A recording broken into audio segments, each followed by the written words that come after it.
Hi, everyone. Welcome to Office Hours. If you're watching on YouTube, you'll see a little link down below to officehours.global. You can click there and find out more information. If you're already here watching and you're in Makana, you can ask questions. Ask those questions, vote on those questions. First hour is anything you'd like to talk about around media and virtual production. Second hour is usually something we want to spend a little bit more time on. Today, we're going to talk about working with clients, what that takes. On tomorrow, we're going to talk about Tony Mobley's show. Tony had a great session with Jeff Francis last night, and has been we've had a couple people coming together to make that show happen. And we're going to talk about what that takes and what's being learned. Saturday is the long day, education from 8 to 9:30 ish, but it's not streamed, so you have to come to that actually here. And then at 10 o'clock we have Nick Justison returning, talking about getting metahumans into Unreal. At 11 o'clock, we've got our Project Belfast, which is that we're taking over a small venue and literally having one person cutting in one country and another person calling the cameras in another country, back and forth. And so it's a really interesting experiment going on at 11 a.m. And then at noon, we'll be back to cooking with Damayanti Gajar. And it's a great experience and a great process in learning how can we do labs together. So beyond just the cooking and the great food, we're kind of figuring something out there. So it's worth checking out. All right, let's jump into the questions. Bill, what do we got? Our first one comes from Rupert McRae here on the panel, and he's in Dallas, Texas, and says, what's the best position for a hair light directly above the head, slightly behind to one side, and how best to fill in any shadows below the face? Go ahead, Courtney. Well, there's several schools of thought on that. I'm one to talk. First, most people put it above and behind, about 2 or 3 feet behind, or if you've got a bigger studio, a little further behind, so it doesn't necessarily catch part of your face. The other school of thought, and above, behind and above, and the other school of thought is to use it as a kicker, which would come across the side of your face, so up and behind from a side, so it graces the side. Never directly overhead, because you risk lighting up the nose and spilling light onto your hands and things like that. So you want to keep it so that the front of your body is in shadow, but it's hitting the top of your head. Go ahead, Chris. One of the things I like to do when it comes to lighting is audition them on and off one at a time. Like, for example, if I kill my key light, I can tell that my camera is not in auto exposure because it doesn't try and affect it. From a backlight or a hair light, I like to look at the floor in front of the person, because if you just turn that light on, you'll probably have a nice little silhouette of that person. And if you're looking at it on camera, you'll be able to see what it's doing. Now, of course, the lights are additive, and you'll have to look at everything at once. But the silhouette on the floor or on the tabletop in front of them is a good guideline.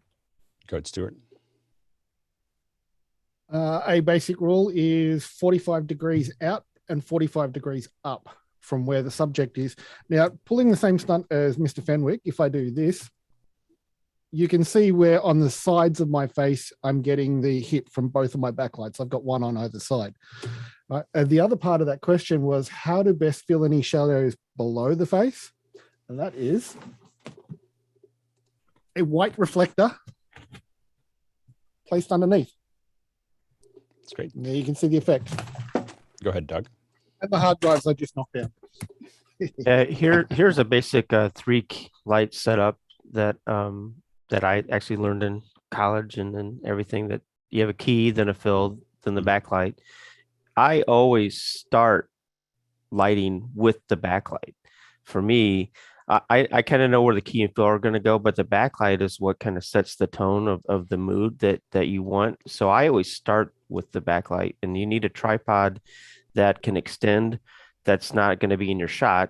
So you need a special tripod with sandbags and such, but that's what I always start with. I got Bill real quick. I don't call it a backlight anymore. I usually call it a rim light. And the reason is because my goal is to get the head outline, but also the shoulders. I think the entire shape of the person who's going to be on there can really benefit from that separation from the background. So that's why I use that term rather than hair light. Hair light focuses you too much. Yep. Next question. Rupert McRae is up next, and he said, how was the Conversations with Tony Mobley show last night? George? Aesthetically, great. Great to see what the guys did with, they had 7 people on the panel. It was great to see the layout and how they designed that. Looks great on Apple TV, looked great on YouTube. I know they're going to cover it tomorrow, but they had some other things going on that I think was really magic if you were in office hour after hours looking at it on the back end, but they're going to show that tomorrow. That's great. Jonas? Exactly. It was the conversation was really great. I think it worked out really great, and even the webinar got the nice polished view this time. And yeah, we had we basically produced 2 shows. We had someone else cut a behind the scenes camera, and he got all the feeds from everywhere. So it was a great show. That's awesome. Yeah, definitely check it out. And I don't know if someone can throw a link into Makana, just make sure people have that link handy of where they can see that video. Next question. Mike M in Melbourne, Australia is up next. And Mike says, what are your basic steps for troubleshooting any problem? Do you have any principles you like to follow to avoid getting in a bigger tangle when you get started? So we have a lot of raised hands here, so we'll move quickly. Go ahead, Courtney. Usually if you're dealing with audio video, with the exception of ground loop hum, as we found out this morning and after hours pre-show, it's a linear process. Usually I like to start at one end and work my way through from one end to the other. And if the signal's good here, then I can move on, and the signal's good here, and I can move on. Same thing with video, see if the camera's coming in at this point, and then this point, and then this point. And if you work through linear, you can define where your point of failure is usually. Go ahead, Doug. You can work from either end, but I usually like to work at the beginning to the end. I think that the term troubleshooter is more than a videographer, because that's all we do is troubleshoot, because something is always going wrong in video. But like Courtney says, start at one end and only do one change at a time. If you do multiple changes, then sometimes you could cascade the problem. So, and it's always helpful if you can find somebody to help you troubleshoot, because sometimes troubleshooting, requires 2 people or more. So, Jason? I tend to go with like a delta approach before I go through any chain. So it's what is different, what could have been different, what is different, if it's ever worked, to stop it from working. And then, if those don't fix it one at a time, then yeah, I'd say the chain is the right way to go. Go, John. You're hearing from experienced people in troubleshooting. When you first get started, what you do is you can build a truth table of all the different variables and go through each one and mark 0 and 1. And that helps you lay everything out and see that you haven't missed any steps. Go ahead, Liam. I always take a picture of whatever it is before I start. So if you're pulling something apart, take a picture of it. If you're actually sitting there working on something, write it down. But having a picture, and then I always want to recreate the problem at the end, so I know I've actually been able to solve it and I'm not just fake solved it. Yeah, Rupert. I know the question mentioned tangles, but I was looking at it in a wider context beyond just sort of physical AV pipelines. In these days of cloud things and software as a service, one of my initial troubleshooting steps is, has the bill been paid? Yeah, go ahead, Stuart. I like that one, Rupert. I'm actually the opposite to Courtney. I like to actually work backwards, as I said with a similar question yesterday. The thing is, if you've got, say, a heap of cameras and a heap of microphones and they're all going to one output, they all converge at one point and that feeds your output. So make sure you've got your output working and the device that is sending everything out is working first. Then it's one chain at a time for each of the inputs. And that way you're not trying to fix a camera when the problem is partway through the chain or it's at the end of the chain, right? Because you will just waste time that way. It's always ended up being a little bit more efficient for me to start at the end of the chain and work backwards. Yeah, and I think that the common thread here is that usually when I talk to people about it, it's reduce your variables preferably to 1, and then start adding 1 variable at a time until something pops out. But that's what you always when I talk to people about it, I'm always reduce all the variables to 1, reduce all the variables to 1, or as close to 1 as you can. Sometimes you need 3 things in the pipe to test it. But this is also one thing I will say is This is why testing hardware and testing software is so useful. Scopes, meters, test generators. You don't think you need any of those because you're just throwing together something, but wow, does it save you a lot of time. Having the different apparatuses that you need to test whatever may come up.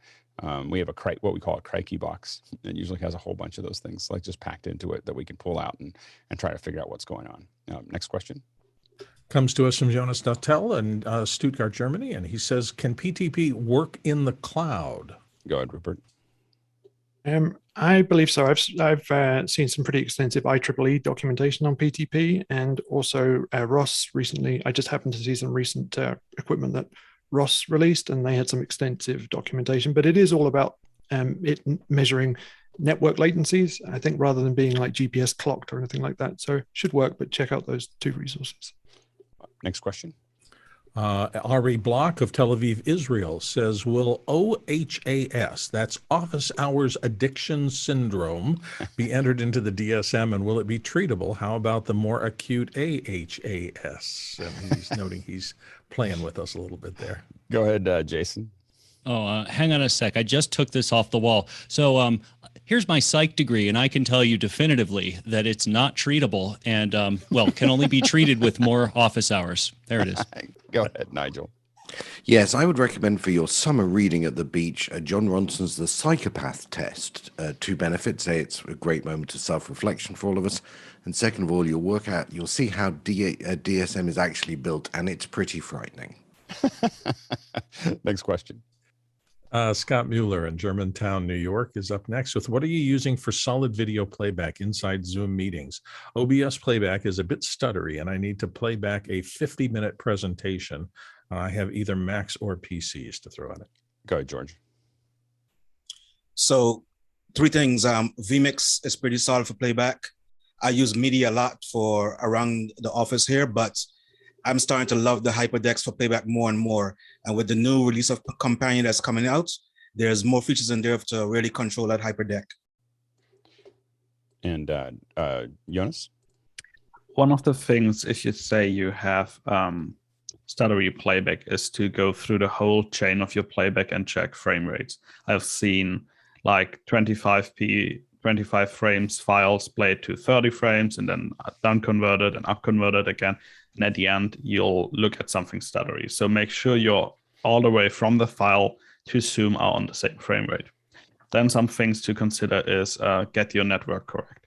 So if you have a bit latency, jitter or anything, Zoom will start to lose your frames instead of losing your audio. So if you need really solid playback, I'm putting it in the cloud right now so you can play it out from the cloud to Zoom because the connection to Zoom is better. If you can't do it in the cloud, make sure you have a really solid connection. Then, of course, you can, there's 2 ways to get it into Zoom. There's the Zoom internal video player or the screen share. So you could screen share an output window from any playback software. But what you need to check out for on Windows, they just introduced automatically disabling the optimize for video on the screen share. So if you try to screen share it through that, make sure that you do it through your camera. You might not get the full resolution that you want, but you'll get optimized for video all the time because it could turn itself off. Go ahead, Leo. So I use vMix and Ecamm, but as Jonas has just said, I play it all out now on the cloud. If it's important, I put it on vMix and I play it out on the cloud. It takes away not just the stuttering, it also takes away the risk that your connection will die, and it's much, much easier that way. Go ahead, Stuart. Yeah, I would be looking closely at the OBS machine to make sure it's actually capable of playing back the video that you want. But I have to remind everybody that there is always the playout B as an option. Yes. So playout B is a great one. Right now we're using playout B as kind of as a test process and doing loops and other things like that. As far as we haven't pushed it under pressure just because it's still work in progress, but it's getting better. And I think that we could end up using it a lot for what we're doing. We have some specific requirements. So we use Softrons on the air, for what we're doing.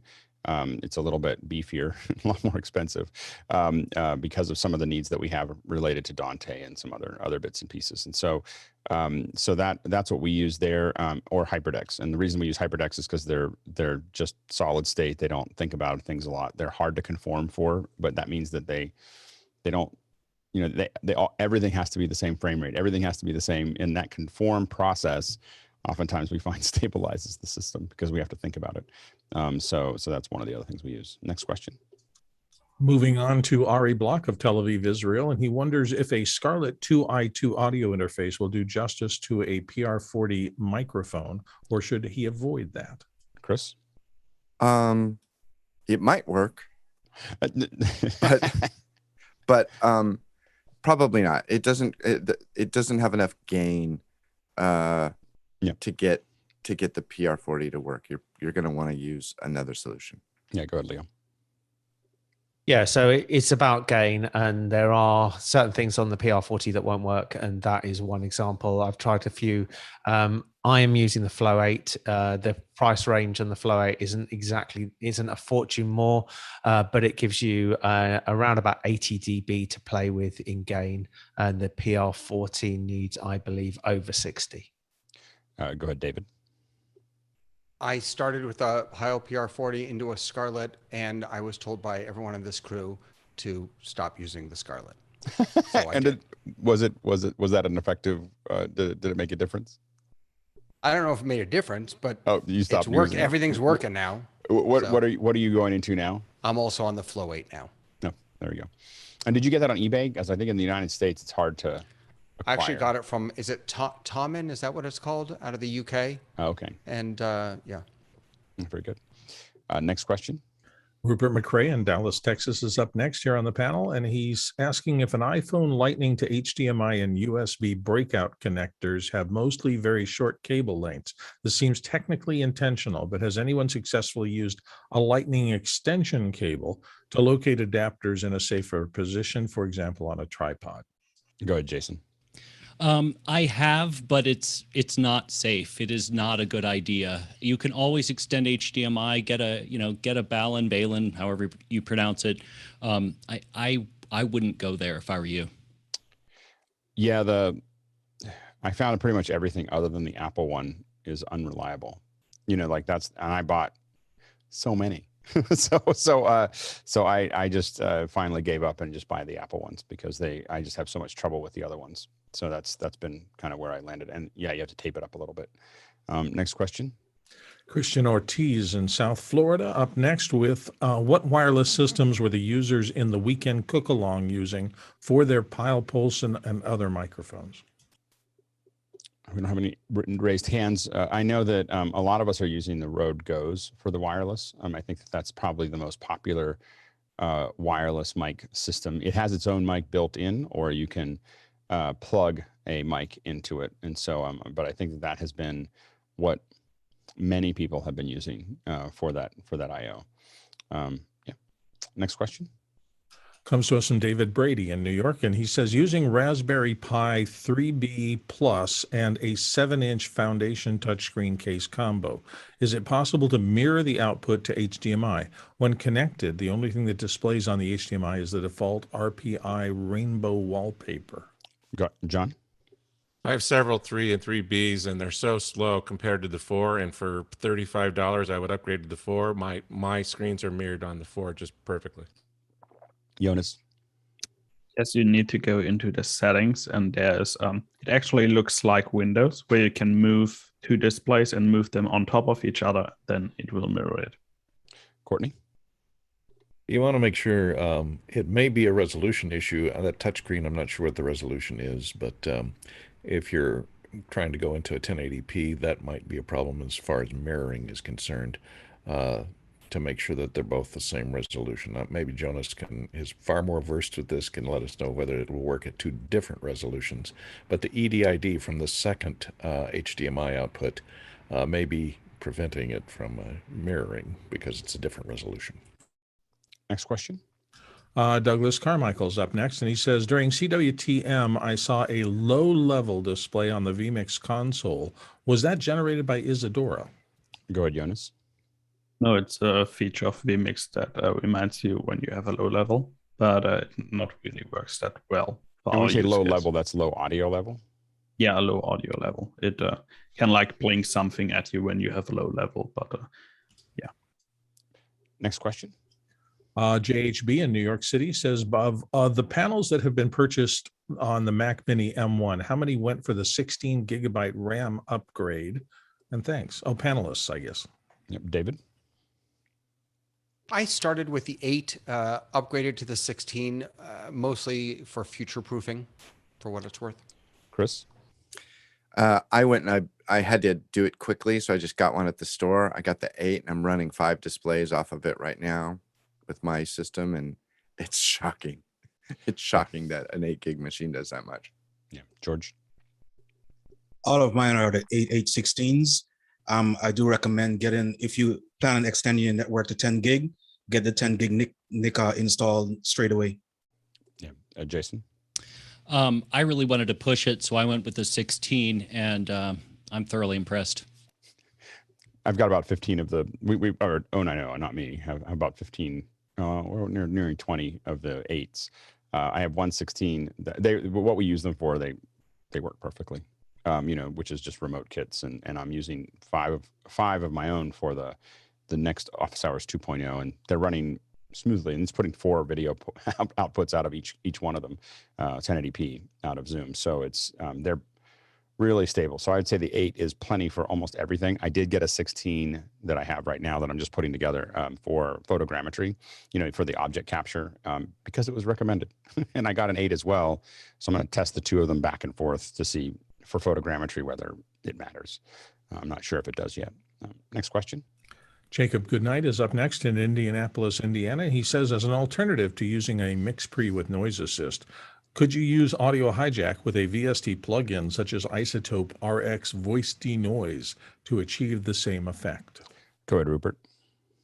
I have not used a VST plugin, but I have used this little app called crisp.ai. I mean, I've just tested it really. It is like a virtual sound card that'll do the very similar to the Zoom noise reduction, and seems to perform in a similar way. We were doing some A/B testing with it yesterday, but it is paid for. It is a paid app for substantial use, but it works well. Go ahead, Chris. Yes. I pass. Sorry. Oh, okay. Yeah, absolutely. The one thing I'll say is that it's nice having it all in one little piece of hardware that processes it, that you're not dependent on Zoom. You're not dependent on, so the problem for me is that I'm jumping from, Blue Jeans to Zoom to Teams, depending on what meeting I'm in with folks, and having the hardware just manage it for me means I don't have to think about whether their service is doing it. I can plug it into another computer. I can do whatever I need to do and not worry about where that plugin is. Also, we have had some, as recent as today, had some delay and stability issues with putting too much pressure on AudioHijack. So where a lot of these plugins are not really built to be real time, and you put a non-real time plugin in there, and we see long delays or even instability within AudioHijack. So I think in the long run, you're probably better off with NoiseAssist if you can. For Zoom, you can just turn the Zoom settings on, let it turn off original sound. But it is, I think, as an overall solution as an interface, doesn't get much better than the MixPre 3 and NoiseAssist. Next question. Comes to us from Andy Kokendorfer in Vieira, Florida. And Andy says, any thoughts on the new PreSonus Revelator IO24 desktop preamp? Go ahead, Leo. Okay, so I've had a quick look at this, and the specifications of it in most cases are fine. But one of the things that you have with it is that if you're trying to drive a dynamic microphone, there's 60 dB of gain on the main microphone preamp. There is the second preamp, which is on the instruments, is going to be, you're only going to be able to plug in one. So although they call it for podcasting, you're only going to be able to do it for one person on it. It's not designed for 2 people in the room. So yes, it will work, and it's probably going to have a very similar preamp to the one I used to use for delivering on using my Marantz NPM 1000. But if you want to do it for a dynamic microphone, I think you're going to have to end up with a cloud lifter on it. And you really want to avoid cloud lifters if you can. Like it's taking away a lot of the what you would get out of a great preamp. Basically when you add the cloud lifter, you're basically just adding noise. Go ahead, Jason. So yeah, I haven't used it, but I'm looking. So assuming the Heil is like, kind of the gold standard requires a whole bunch. If you're not using, an RE27 or something, it should work. I can't imagine that you need more than 60 right now. I'm giving it maybe 55, something like that, dB of gain. Should work, looks cool. PreSonus is a good company, so I don't know. Next question. Gordon Lake of Los Angeles comes up next, and he asked, the new Sonnet Echo 11 Thunderbolt 4 dock seems like a great product, but is there any possible issues with it? There's always possible issues until we test it. So yeah, we haven't gotten to play with it yet. So I think that it's just a matter of figuring out when we can get our hands on one and play with it. But there's all kinds of communication issues that could be the case. It looks very solid, and Sonnet's a good company, but I think until we get our hands on it, the main problems you'll have is how it handles communication. So when it has a lot of things going through it, what does it drop out? How does it make those decisions? Those are the things that usually catch us. But on the surface, it looks pretty useful. Next question. Comes from Roscoe Jones here on the panel, and he asks, with Zoom at 25 frames per second, would you conform all videos to be played out via Zoom to 25? Go ahead, Jonas. I would, depending on where you want Gunner output. Zoom isn't on 25, only the records are on 25. If you pin anybody on this panel, you'll still see that you're receiving 30 FPS. And if you're pinning, you're still getting that. So depending on where your use case is, if you're streaming it to YouTube or if it's just internal to the meeting, I would render it to the resolution of the virtual cam or the camera that you're inputting it with. So for example, if you set your ATEM Mini Extreme or any ATEM Mini to 25, render it to 25. If you set it to 30, render it to 30. Good, Stuart. Yeah, speaking for us Aussies and those in the UK who are on PAL systems and whatever, in 25 frames per second, it makes no difference to our output quality.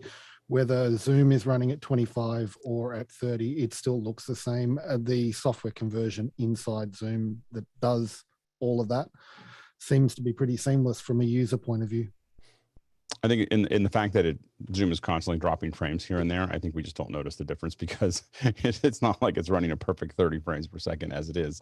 But yeah, definitely, if you're in the US, everyone is getting, or it's in a 30 frame per second location, people are getting 30 frames a lot of the time. If you are, so it's only in the records, as Jonas said. Next question.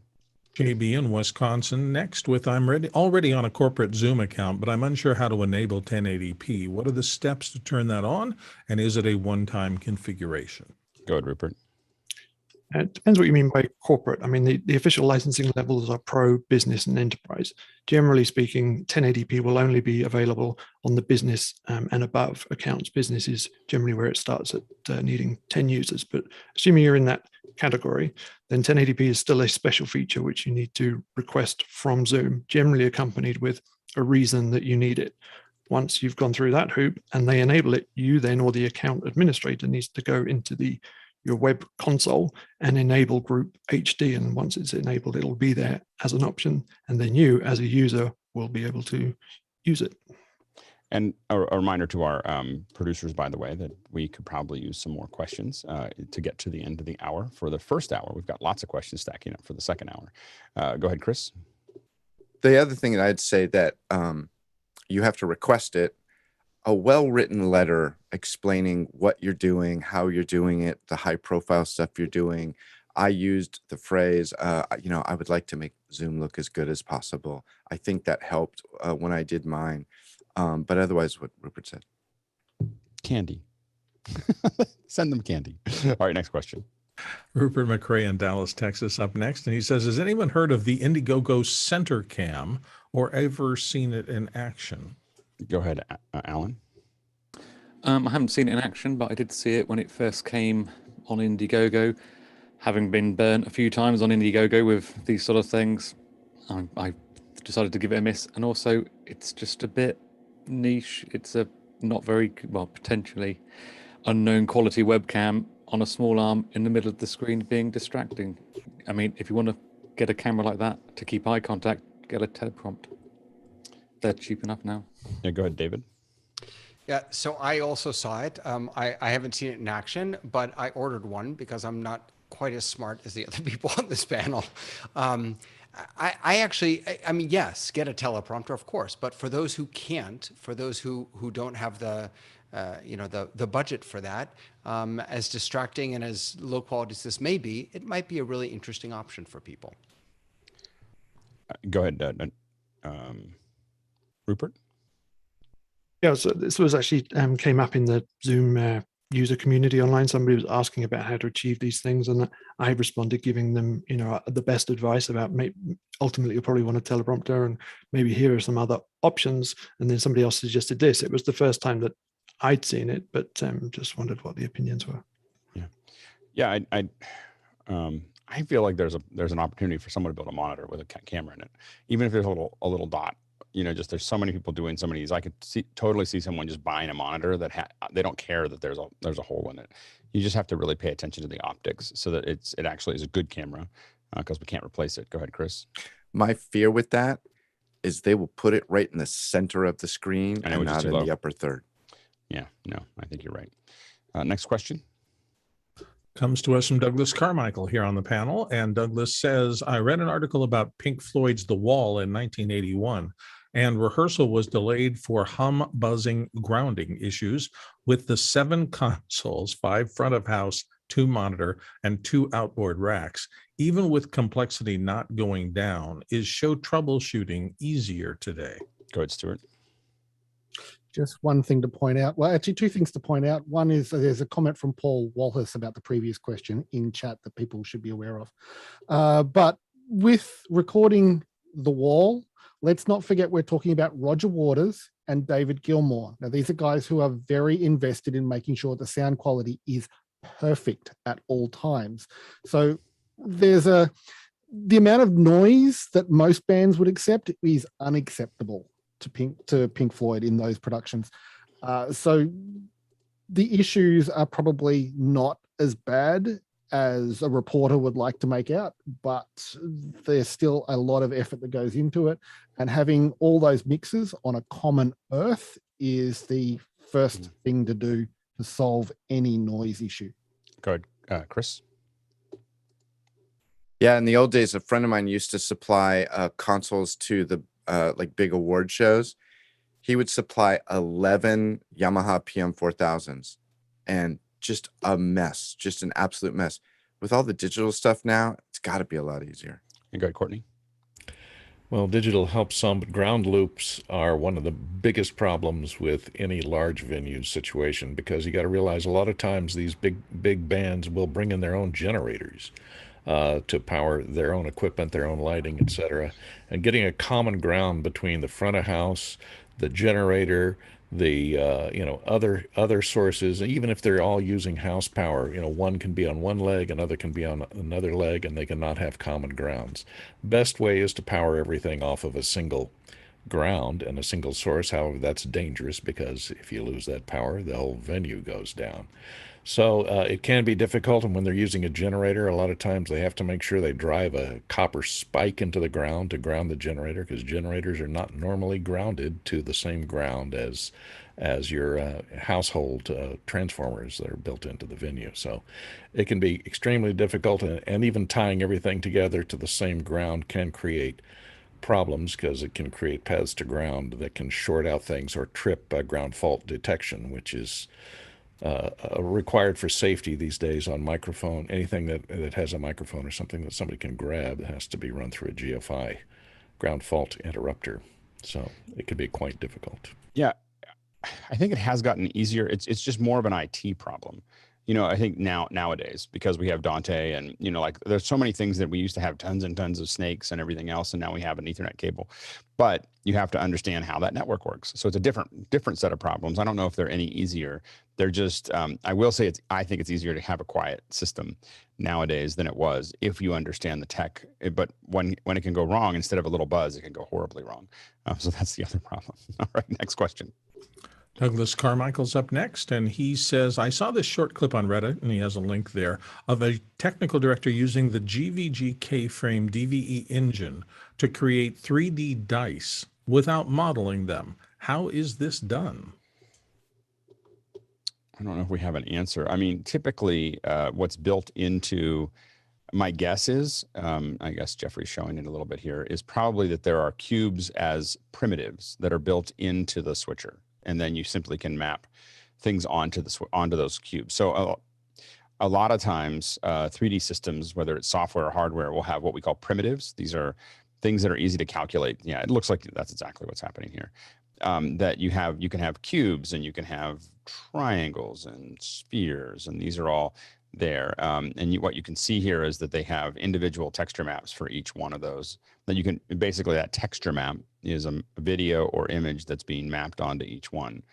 My guess is it looks really cool when you're looking at it through a phone. It probably looks pretty cheap when you're actually looking at it, in the actual render. Go ahead, Chris.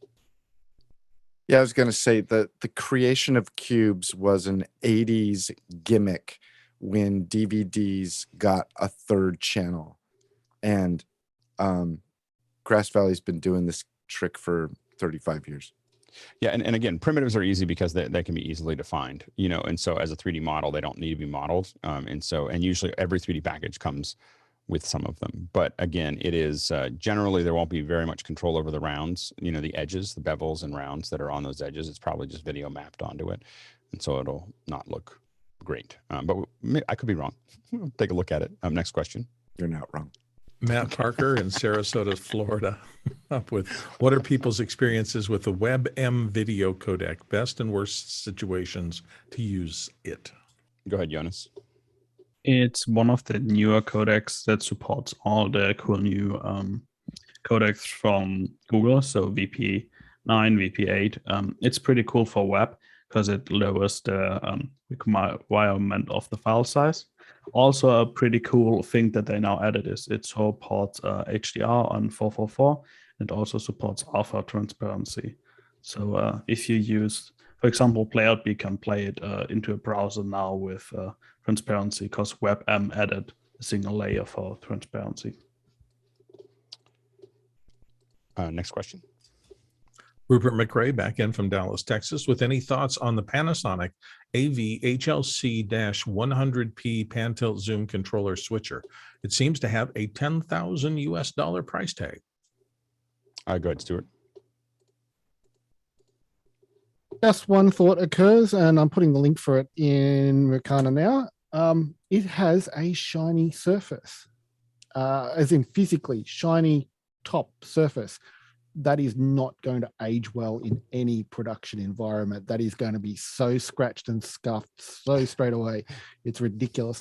But one thing of note with Panasonic's mixers, they are now supporting NDI. So they're starting to future-proof. And if they add 2110, it'll probably be a good idea too.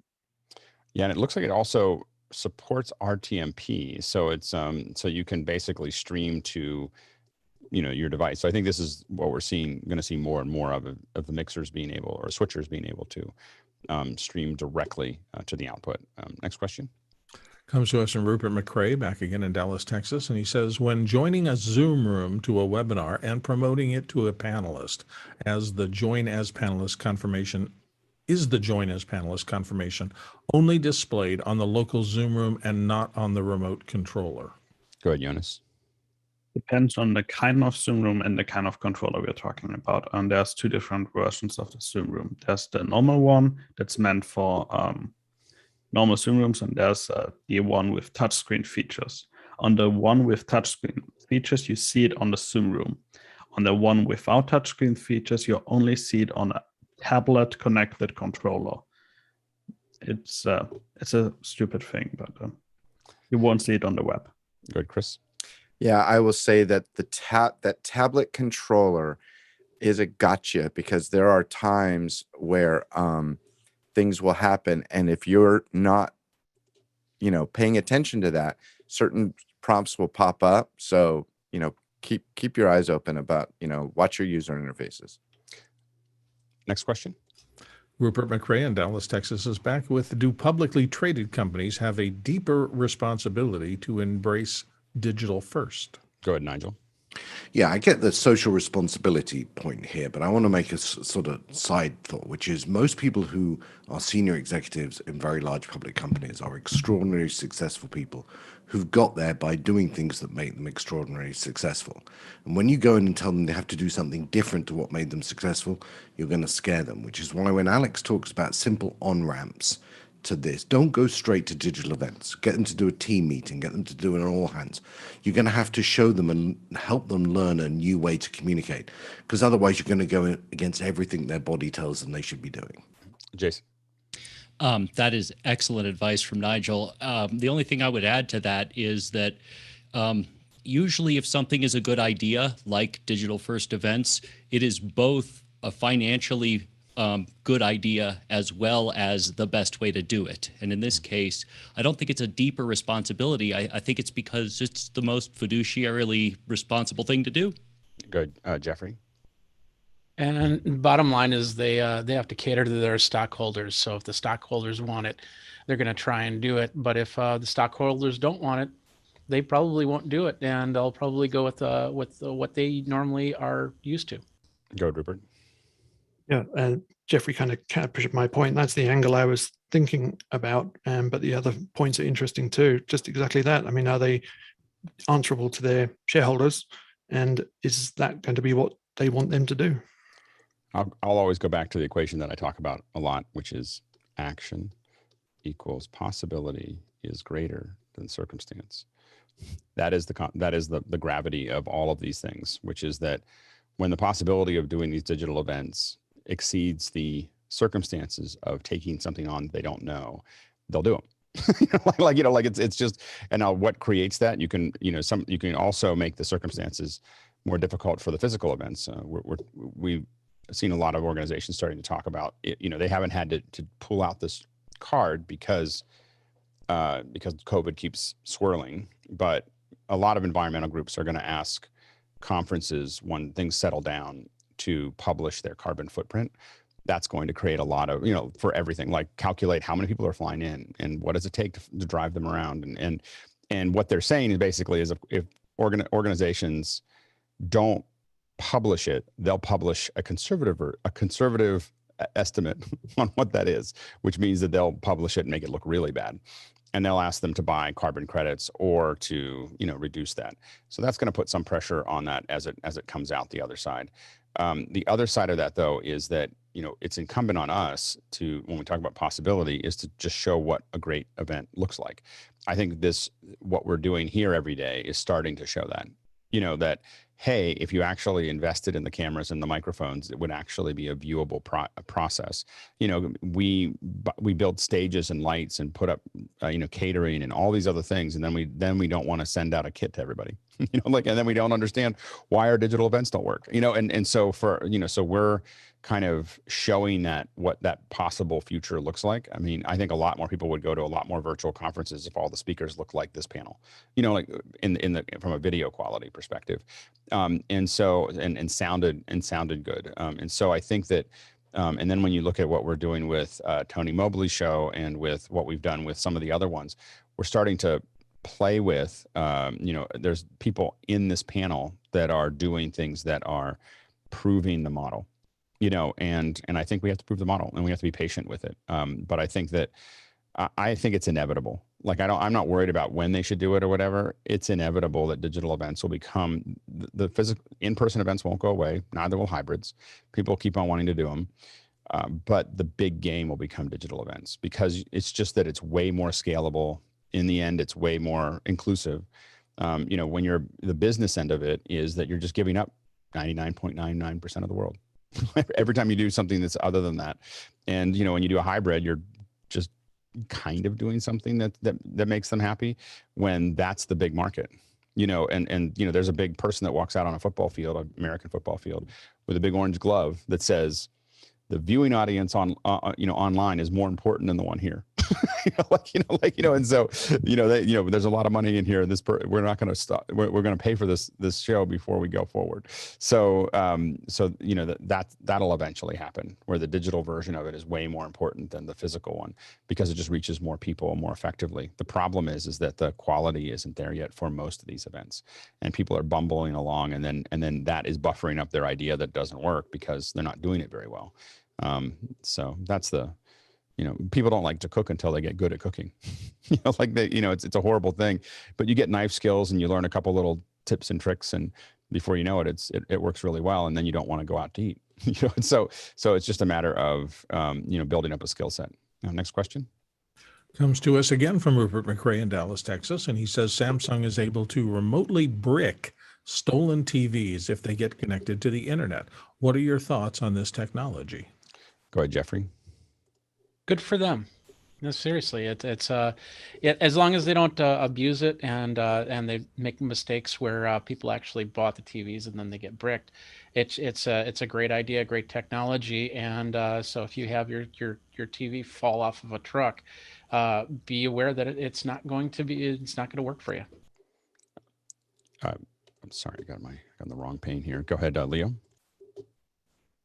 Yeah, and if they end up bricking the wrong TV and you've legitimately bought it, you can go back to where you bought it from and get it replaced. So as far as I'm concerned, the same with anything, credit cards aren't authorized now until you actually authorize them. So if they get stolen in the post, it's not worth stealing them in the post anymore, because they need to authorize them first in the UK. So I think this is a great way forward.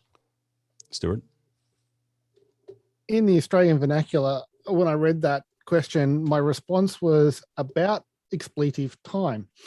I've asked repeatedly at trade shows that I've been at for camera manufacturers if they can do firmware updates that include a list that bricks stolen cameras. We would solve the number of issues of things like somebody breaking into a truck at an event and nicking gear. All of our gear that has firmware that can be upgraded should have this function and should have had it for the last 10 years. Go, Jason.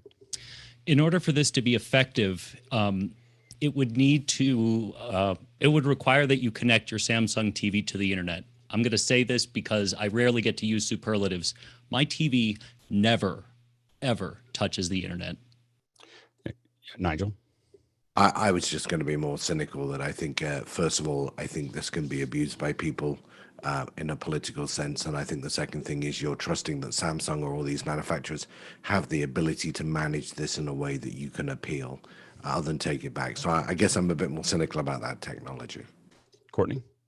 Yeah, and I would hope that it doesn't actually brick it, but just disables it temporarily and it can be unbricked.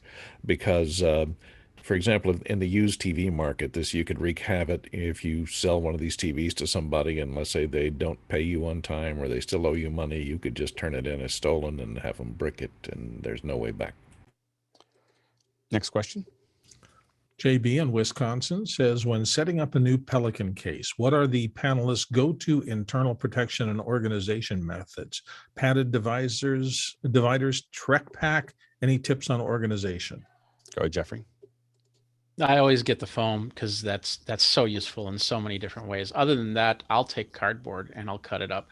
I'll also go down to the craft store and get the padded foam and the plastic corrugated cardboard and make dividers from there. George? I use a lot of porta brace padded pouches, especially when I'm going to TSA. It's just easy to keep everything separated. So when TSA takes it out, it's easy to get it back in the case. All right, go ahead, Chris. I'm a huge fan of Trek Pack. I remember at NAB about 4 or 5 years ago, I actually went to the Pelican case. I go, have you guys heard of Trek Pack? You need to buy that company. And the guy looks at me and he goes, we're already talking to them. Trek Pack's super sexy. They bought Trek Pack, didn't they? Yeah, they have it now. Yeah, Bill? I do a 3-stage thing because I'm never sure if I've got the layout exactly right, particularly when you have so many accessories with something like a camera. You know, I want to play around a little bit before I finalize how I'm going to organize it and what goes into that pack. So my traditional thing is to buy some pick and pluck, do my first layout, and I use toothpicks to try to determine what the most reasonable layout for those recesses will be, specifically making sure the walls don't get too thin, because we all know that if you use any kind of pick and pluck and you get down to 1 or 2 walls, it'll fall apart really quickly. Then I live with it for 6 months, and if it works in 6 months and I don't have to change it much, then I will think about a permanent solution for it. That's how I do it. There are Velcro inserts that are also available to the, you know, that you can get put in there, and I think I've used those most. Oh, Jason also. Go, Jason. I love the Trek Pack for the things that aren't going to change. When I need to use pick and pluck because I have a rig that I'm constantly, you know, rebuilding, I'll buy many just foam squares, not necessarily the pick and pluck, and I'll use a hot wire to cut through it. Yeah, and then you can also, if you think that you know what you're going to do, you can have it laser cut. You know, so for things like cameras and other things, a lot of those are actually pre-done. So you get a 1510 and you say, I've got a Blackmagic camera or whatever. Someone's already figured that out for you. You know, and so with all the battery outputs and everything else, and you can have them just laser cut it and insert it in. There are, depending on whether you're flying with it or not, there's also inserts across the top you can put in that have zippers. So you can get those, and we put cables and all kinds of stuff up there. And then you can, again, you can do pick and pluck to start with. A lot of times we try to move past that after a while because it falls apart and get a little particulate everywhere and everything else. And so, those things work. For a general purpose one, the foam, we've used the foam, the Trek Pack to some degree, but the foam with the inserts in the tops as general tug around. You can't generally check them. Because it's not enough padding, but works well. Next question. Gordon Lake in Los Angeles, California is up next with, when using a MixPre for Zoom, it is useful to use a control. Is it useful to use a control surface with the MixPre? Go ahead, George. Not useful for me. Pretty much once office hour starts, I unmute the MixPre and I drive Zoom with just a mouse. Go ahead, Chris. I absolutely use a control surface. I use the Korg Nano Controller 2. You just plug it into the USB port, and it's just easier to reach for faders. Also, on some of the MixPres, you have faders for channels that you don't have knobs for on the front panel. So it actually extends the functionality of the device. Go ahead, Courtney. And if you're thinking of using a virtual control service like the Wingman, be aware that, and maybe it's changed, correct me if I'm wrong on this, Alex, because you have a lot more up-to-date sound devices stuff than I do. It allows you to see the levels and control the recorder, start, stop, record, etc., and set some of the functions of the recorder. But I don't think it will let you control the levels remotely. So that can be a problem if you're using it to set your level in Zoom or any other device, and you're trying to use that touchpad interface. And I have to admit, I haven't used any of the control interfaces. I keep on forgetting that they have them, that they're available, because they did open that up a fair bit. I do love having control interfaces. Having a fader, I mean, having an actual fader that you can move up and down makes it much more organic. Next question. Rupert McRae up next again from Dallas. When receiving a screen share in Zoom, the full screen resolution seems to be sent regardless of the receiving screen size.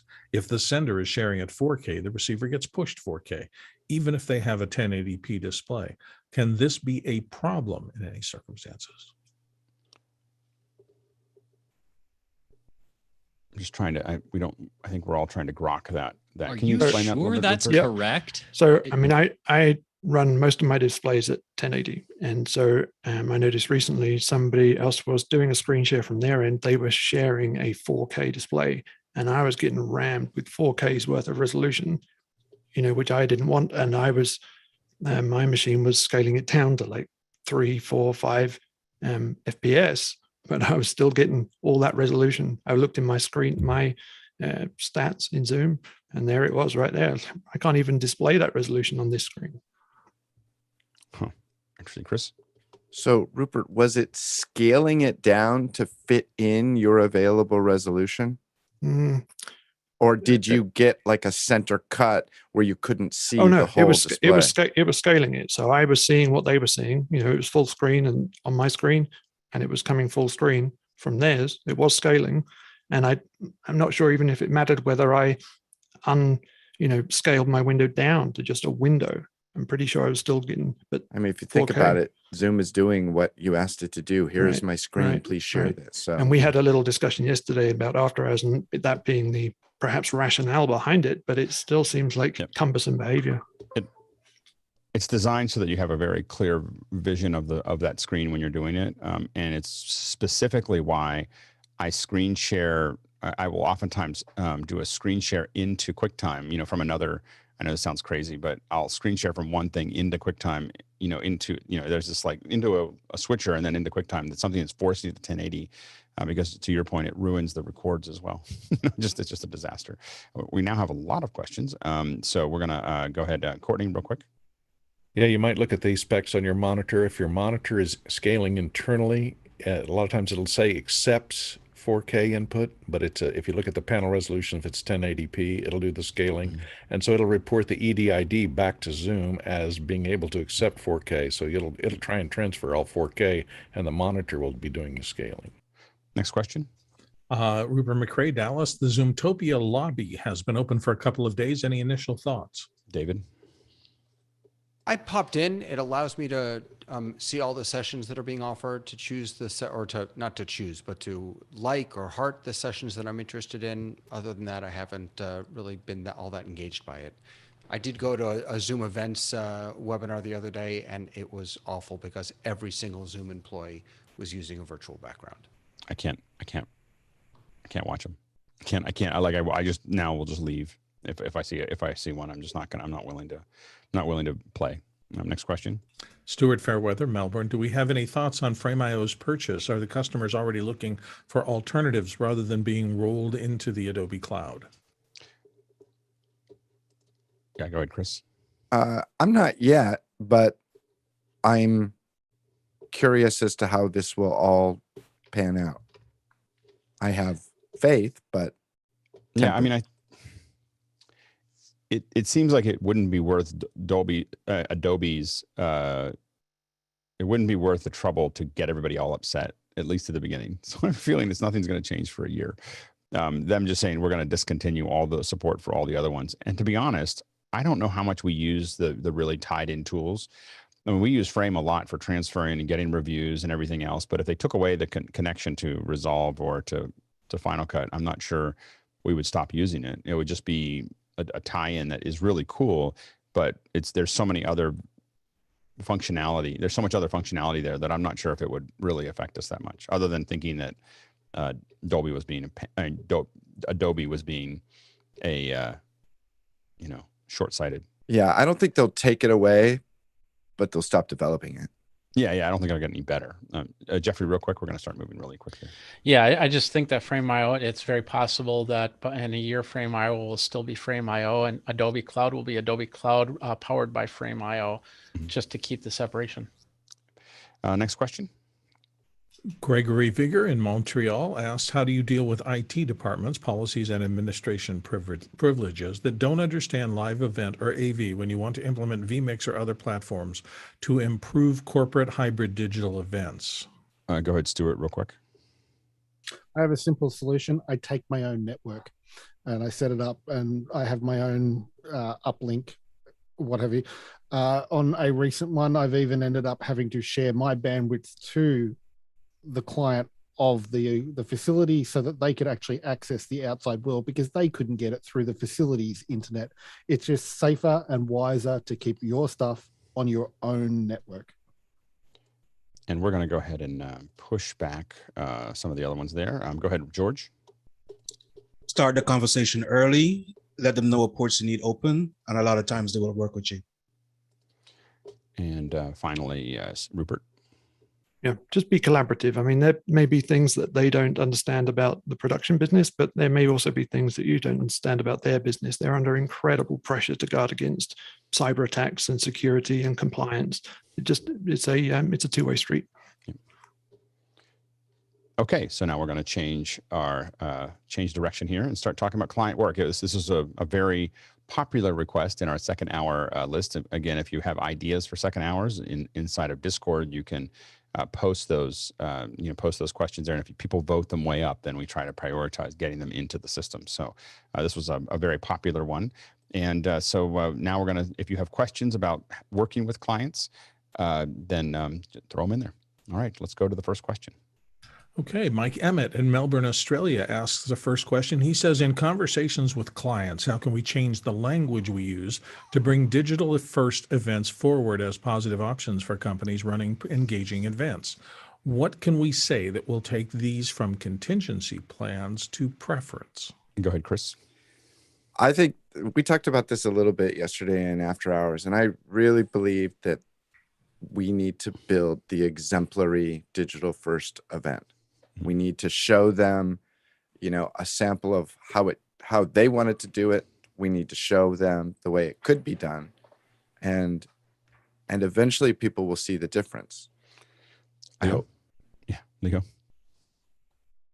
So my take is always to say, I have to go on the contingency route, which is to say, look, these are the options I've given you, and I'm going to give you these options to show you these. If you try and push too hard on there, they think you're selling something, particularly is that some of the ways that you do it at digital first potentially are more expensive than what they're used to or what they have in the past. So we've gone from an environment where we've been doing online only, and now they're saying, let's do in person, or as they call it, hybrid. And then when you sit there and tell them it's going to be 3 times the price, and they're going, why is it 3 times the price? Well, because I've now got to get people actually physically out to you when you've been doing it almost on the cheap. And they're like, oh, I haven't got the budget for all that. So, well, if you want to have hybrid, they say, yeah, but hybrid, if I just have a couple of people dialing in, that's not really hybrid. And you're like, yes, it is. So I think you just have to explain the costs and put it there, and expect them to take the cheapest or the least painful view from them at the first, and you will have that. But I said this is going to be the way to do it, and then wait for that to happen. Nigel? Yeah, stop thinking about what you're selling and start thinking about what they're buying. Think about what their objectives are, what they're trying to achieve, what their mission is. Get in there, sit on their side of the table so you understand what it is they're trying to do, and then repackage what you're proposing to make that more achievable. And that's the single most powerful thing you can do to get a client on your side. Jeffrey? The biggest thing I think is the fact that these conferences are trying to do one thing, and that is make money, as well as they're trying to educate as well. But if the money's rolling in, they're really happy on those things. So I think if you can find a way to not only do that and bring an experience to a person that's going to sit at home in a chair instead of have to worry about if they have to change out the laundry and then come to this next conference, or then have to compete with conference 2 and conference 3, then I think they're just going to have a little bit more interest in it. And we just haven't found that magic combination yet. Yeah, good. Rupert? Yeah, I mean, I've certainly heard stories and encountered some organizations that, had really successful events last year. And like I've already said, we're never doing physical again. We're only doing digital. So try and seek out some of those stories, case studies, and that may be able to be used as an example. Yeah, it's definitely and it's also not trying to get every event to go that direction, but talk about it, talk to it constantly. In a really low key way, like, hey, this is, by the way, we're giving up a lot of we're leaving a lot on the table. One of the things we underline with clients a lot of times is when you do it in person, you're leaving a lot of people out that are potential clients and potential partners and potential customers because they just can't make it, especially now. I mean, there's with the travel and everything else, there's just a lot of people that aren't going to see what you're trying to say. And if you do a hybrid, you're putting all of those people, potentially that huge audience, in the back, and while there is a little bit of time that it takes to, there's time that it takes to prime the pump of really building this up. This is way less expensive. What we're doing here in office hours is way less expensive than than doing big conferences. And you think that you want to have all those people at one time, but the reason we did that, I think one of the things that I do a lot is I unpack it. The reason we have conferences and the reason we have these big in-person meetings was because it was just hard to get all the resources together. Like if we're going to bring all these people together, we have to rent it for a day. And if we're going to have it for a day, then people have to fly in. And then this is all, conferences are driven from limitations that we had before Zoom. That was, that's what we have to remember, is that they were all built out of an old fashioned way of doing things. And so we keep on doing them that way, but we don't need to anymore. And the other thing though, is that you also have to explain that, we're not going to, designing them, trying to reproduce the conference that they used to do is trying to make a car a boat. You can, it just doesn't work very well. You need to make a boat and a car. And a virtual event is a boat. It can move a lot faster. It can, do a lot of other things, but it's not a car, and so we're not going to have all the things that you had before. And that reproduction of that is really not going to make it a great experience for people. And again, success is the number one thing. And being able to show people other people's success and other shows that you might do where you get a client that will go that direction. Next question. Sky Gleason in Seattle is up next. With ad agencies often have many layers of creative involvement. How can you manage all the layers of input from all the different stakeholders? Nigel. Two things. First of all, be really clear on the objectives of why you're using that agency. People are too often unclear. But the bigger issue for me is always be a large client of a smaller agency rather than a small client of a larger agency. Because when you're the small client of a larger agency, you're going to get the B or C team, and it won't matter what you try and do. Yeah, go ahead, Chris. One of our producers recently got a comment from her client saying, it seems like this piece doesn't have a unified voice. And her response back was, do all 12 of you agree with this comment? And a lot of times what you need to do is you need to funnel comments to a single point before they're actionable. If you have 12 people giving you contradictory comments, it's disastrous. Go ahead, Courtney. Yeah, you got to be careful if you're just the production company and not the client itself. Ad agencies have a tendency, a good account executive will get all of the creative input consolidated into one cohesive script before they arrive on the set, but a lot of times they can't because the client will want their version as well. The problem you got to realize is for every alt line that they throw in, it exponentiates the amount of coverage that you have to do. So now you have to shoot the regular version and the alt version. Now in the close-ups, you got to shoot the regular version and the alt version. If there's 2 alts or 3 alts, now you're shooting 9 different versions. You're going to run out of time covering the alts from all the angles. So you might point that out to somebody before it gets out of hand. Go, Jason. I read this question a little bit differently. Creative involvement to me feels like one of these euphemisms that's like, well, would you like low, medium, or high? Like, would you like a whole bunch of stuff in a whole bunch of places, or just a really narrow thing? And if I have a new client and even an existing one, regardless of what you pay, you're always going to get what you pay for, and then a lot more. Like I do not hold back when it comes to especially new clients. It gets everything that I have at the end of the day. Go ahead, Bill. Having owned agencies and worked around them my whole life, there is a job in agencies called a creative director. And that creative director, their job is to manage input on the creative end such that the client doesn't have to deal with 32 options. They make the decisions as to what comes out of the shop. The stakeholders there, the client side people, generally deal with the principals and the stakeholders and get their input. So there's that interface between the agency's creative director and the stakeholder representative that makes that all work. There should be people to do this. No, Rupert? Yeah, to Courtney's point, and then also attached to what Bill just said. I mean, if it is a 3-way relationship with an agency and a client, your ultimate responsibilities are to the party that you signed the contract with and the party who's going to pay the bill. And that's, probably likely to be the same person. But if there's scope creep in the middle there, you need to get sign off from the person who's paying the bill. Especially Define scope creep, please. Well, if the project starts out with a certain scope and at a certain price, and a third party, maybe an ad agency, maybe anybody else, asks you to change it or remold it into something else, which is ultimately going to be billable. And that would be scope creep. It's out of scope of the original deal. And yeah, and the thing to look at is that a lot of times the ad agencies, we've learned a lot from ad agencies, like, because you have to remember they work with lots of clients and they do lots of activations. And, we, when we were doing work for a lot of work for Google and Facebook, we probably worked with 50 to 100 different agencies, somewhere in that range. I don't even remember, and with each one of them, we learned something, like about how to think about statistics or how to do something, because they're doing these measurement things and they're figuring stuff out, and you kind of absorb those. So the ad agencies usually have a lot to offer you as that you can pull in. You just don't want to, but you also have something to offer them, which is practical on the ground experience. And sometimes they don't have as much of that, and they'll come up with ideas that make sense in theory, but aren't actually actionable.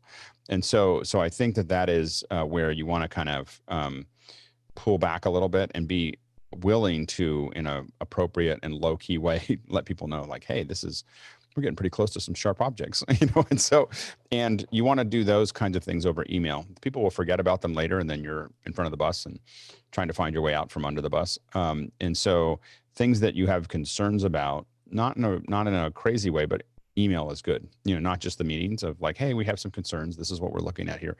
Those are great. Think of those as like the little pins that you put in the side of a cliff as you're climbing up. So when you fall, they kind of catch you, and so like, hey, we had this discussion, 3 months ago when I said that this wasn't going to work. So, you don't want to get too much into this isn't going to work, because a lot of times you can find a way to make it work. And so you just want to talk about it being difficult or challenging, and that, there may be some issues, and you want to outline those as best you can. But you also really need to understand where you are in the food chain. So, the ad agencies are often considered by the client as above you in the food chain. So understanding where you rank is very important about what you can do and can't do, and what you can argue about and what you can't argue about. And sometimes it's very unclear what that is, but you want to constantly know, there's a lot of people who think that they're sharks and they're actually dolphins, and then they jump in and get eaten. So you want to actually know what you are inside of an environment before you start getting aggressive or trying to push things around or trying to tell people how. And I speak to this as someone who's made plenty of errors in this area. And you will make mistakes. The one thing I will say about client stuff is there's no perfect way to do it, and this is a lifetime of learning that you won't ever get out of. Next question. Rupert McRae in Dallas, Texas says, how do you avoid clients wasting your time? Go ahead, Chris. We use a statement of work. We will outline at the beginning of a project what's expected of us, when we will deliver the first versions, when things need to be reviewed, and remind them that as these deadlines get missed, that does cascade toward the end. And for things to be able to be completed on time, your involvement is necessary. And we'll literally say, we're going to deliver this at 5 p.m. and we need your response by 10 a.m. the next day. So do your work. Leo? So a lot of this also goes back to the question before, and the big words that was used there was scope creep. So I come from a web building agency where we've built very large websites. And one of the tricks that people do, or they think they're helping the client, is they turn around and they will say, oh, we'll just fix this one time because it'll be quicker for us to fix it than it will be to actually to tell the client. And so you end up making these changes, but all that does is it just means that the client then expects that level over and over and over and over again.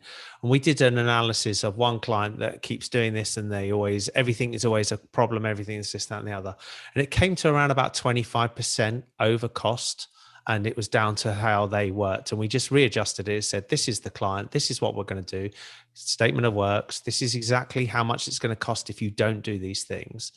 And while you'll think that won't make the client happy, when you actually rail it down and you say, this is what we're going to do, and this is how much we're going to charge, the client is happier, because ultimately the client gets what they paid for and not what they think they want. and want to see if they can squeeze in and get away from you actually paying, which makes you really unhappy, makes you really cross with the client, which isn't actually a good place to be, because then your staff sit there going, I don't want to do the work for this person because they're just it's always dead on 5 o'clock on a Friday. They suddenly ask for things that we were all just like finished with. And it just changes the dynamics. It is very difficult, but you have to work out and there also comes a point, and I have this all the time, there also comes a point when you actually have to say, we don't want to work for you anymore. Yep. We don't want to work for you anymore. And it makes your life much, much easier when you remove those clients that are killing you. Yeah, that's one of the hardest things to do, but you have to do it occasionally. Next question. Rupert McRae in Dallas, Texas says, how do you decide which potential clients to engage with and those to not? George? So I understand what I could provide as the services I could provide as a provider. I try not to go outside the scope of that. So that's one way I will fulfill RFPs that I could only provide a service for. Also, if you have someone that calls you every week for an estimate and you never hear back from them, I would just not respond to any of that anymore. Yep. Go ahead, Stuart. I treat it the same as I would for a job application, and I do research on who the client is, stuff that's commonly called due diligence, which is look them up, talk to other people, find out if they've skipped paying on people or if they've got a bad reputation around your own contact list. And while trying not to get into the subjects we don't mention here, I look for clients that have similar beliefs to my own when it comes to different subjects, because I know I will work smoothly with them because none of those things will come up in conversation. One of the things that for us is that we just quote what there is to quote. We tend to be a little bit more expensive than everybody else, and then people figure it out. People who are serious, will buy into it or not. So I think that we tend to just, I'd love to say that I'm targeting clients, but it's whatever comes in the door, and it's just like, who knows who, and who they come to you and say that we hear that you do the thing. But I think that also comes down to being specialized in what you do to a point where there's not that many other people to go to. Next question. Comes to us from Mike Emmett in Melbourne, Australia, and he says, when pricing a project for a client, do you think the cost plus labor model still has validity, or is it just a way to burn ourselves as small producers? All right, go ahead, Leo. So I've been thinking about this quite a lot, and thank you for the question, Mike. One of the things that I think about this is, in the past, it's like, well, this is all the equipment, and we're just like the freebie bit to install it. That's how sometimes you sit there and go, we'll give you a discount on our labor. Those are sort of things that I've heard and we all have done in the past. And then you sit there and you think, actually, the most expensive single piece of equipment on that job is me and my years and years of experience, not that camera, not anything else. It's me, and also the ability for me to tap into a load of other people that you can do. So what we did is we reversed the model around. We increased our cost per person, and we're charging less for the hardware. Also, what we found with the hardware is people sit there and they nitpick and they try and pull things out and say, do I really need one of those? Do I really need 4 of those? Do I need this? And you're like, you're just driving me up the wall. You need what I need to. And of course, I'm going to bring 4 of those anyway, because in case one of them goes wrong, because that's the point of employing me, is that I turn up with all the bits that aren't on that list to actually make your job happen. And so in that respect, I think that the cost plus labor is changing, and I wouldn't much prefer to charge for the labor and then the trinkets on the side. Yeah, go ahead, Chris. I love it, Leo. Yeah, I always say to people that you need to know the true cost of being in business, the true cost of being you. Like you're saying, Leo, that the most expensive thing is the person and the years of experience. But you have to figure that out, and you have to do it as a business. You have to do it as an individual, even if you're just a freelancer. And I start the discussion when I'll say to people, ask yourself this question: do you want to drive a Ford or a Mercedes? Because it all starts there. If you think you're a Mercedes guy, guess what? Your day rate's probably going to be higher. Yeah, go ahead, Rupert. There may be some variations in the terminology, but cost plus to me has always meant basically time and materials plus a percentage. So that's my costs, the resources and the people. That's the cost plus 20%. That's what how we're going to do that job. Maybe just be a variation, but I think that's always been a tool in one's pocket of a way to do a job if that's an agreement you come to with the customer. And I think it still is time and materials, including labor, plus a percentage. Stuart? Leo, I love what you said. Absolutely. So round of applause before I begin. One of the things that's going on all over the place is people want to book the latest piece of gear. They want the brand name that's special, so that like things for advertising for real estate photographer will say must have full frame Canon with 12mm lens or that sort of stuff. And they booking by item. They're not respecting the skills in a lot of places now. And that's something we need to change. The first step for myself for changing that was book my time first, regardless of what gear I'm working, and then literally flip the model, do the labor first, then start adding the cost for the equipment to match what the client wants and go from there. But always make sure you're covering your costs in your own spreadsheet before you give somebody a price. Go ahead, Jason. Of course, it's a useful back of the envelope calculation for you. The real question is it something that's worth presenting to the client? 5 years ago, I used to have to tell my clients, like, I'm not the cheapest act in town, but I think you'll be really happy. And, over the last 2 years, my clients have figured out that, for example, anytime I have a deliverable, it arrives on a brand new SSD. Mm-hmm. Stuff like that makes all the difference. And I never line item it, ever, ever, ever. Good, Bill. I try as hard as I can to decouple time from anything except my internal measurement of how efficient I am being. And the reason I do that is because I don't want to pay somebody who is lousy and slow at their job more money than I pay somebody who's really good and fast. Go ahead, Sky. Having worked with both Avid and now Apple, and as far as the nonlinear editing systems, I also observed where they are spending their marketing dollars and where they are putting their influence. And what I noticed was they went to, at that point, where the distribution markets were. That was New York and LA. And then they went to the agencies. So they went to where they were going to get the most exposure and then consequently force us to use their equipment. So again, I love the aspect of using the right tool, horses for courses, but sometimes the marketing will drive that tool into what we have to do. Final Cut being the perfect example of that. Not sure how that connected to this one, but with what I will say is that the cost plus, the problem is it does for the client is it doesn't really protect them from a lot of overages. If you're just doing cost plus and just passing it through, it's somewhat safe for you to some degree, but it can really expand. And for less savory folks, it can mean that they, it doesn't have a lot of cost controls, in the sense that if you're just doing the straight cost plus, it actually makes sense to rent the more expensive cameras, to hire more expensive people, like when you're doing all of that, where you're just marking it up from an agency's perspective. We see this not with us, but with other folks. And so fixed costs in some cases actually make sense for folks because, we have to figure out how to fit it into that piece there. The other thing that it does is it creates it creates a lot of bad decisions because clients now have to, like, you'll be at a location, we need something new, and the client then has to be asked on site a day before the event, can we get this new lens, or can we get this thing, and can we make this decision? And they have to figure out what budget that's coming from, and that's very, very stressful for them during an event, and they don't enjoy it. And you have to remember that one thing with clients is it's not whether you survive the job or not, it's how smooth you survived it. If it felt like it was a really nice, smooth landing and everything came in, they're much more likely to come back and want to do more of whatever you're doing.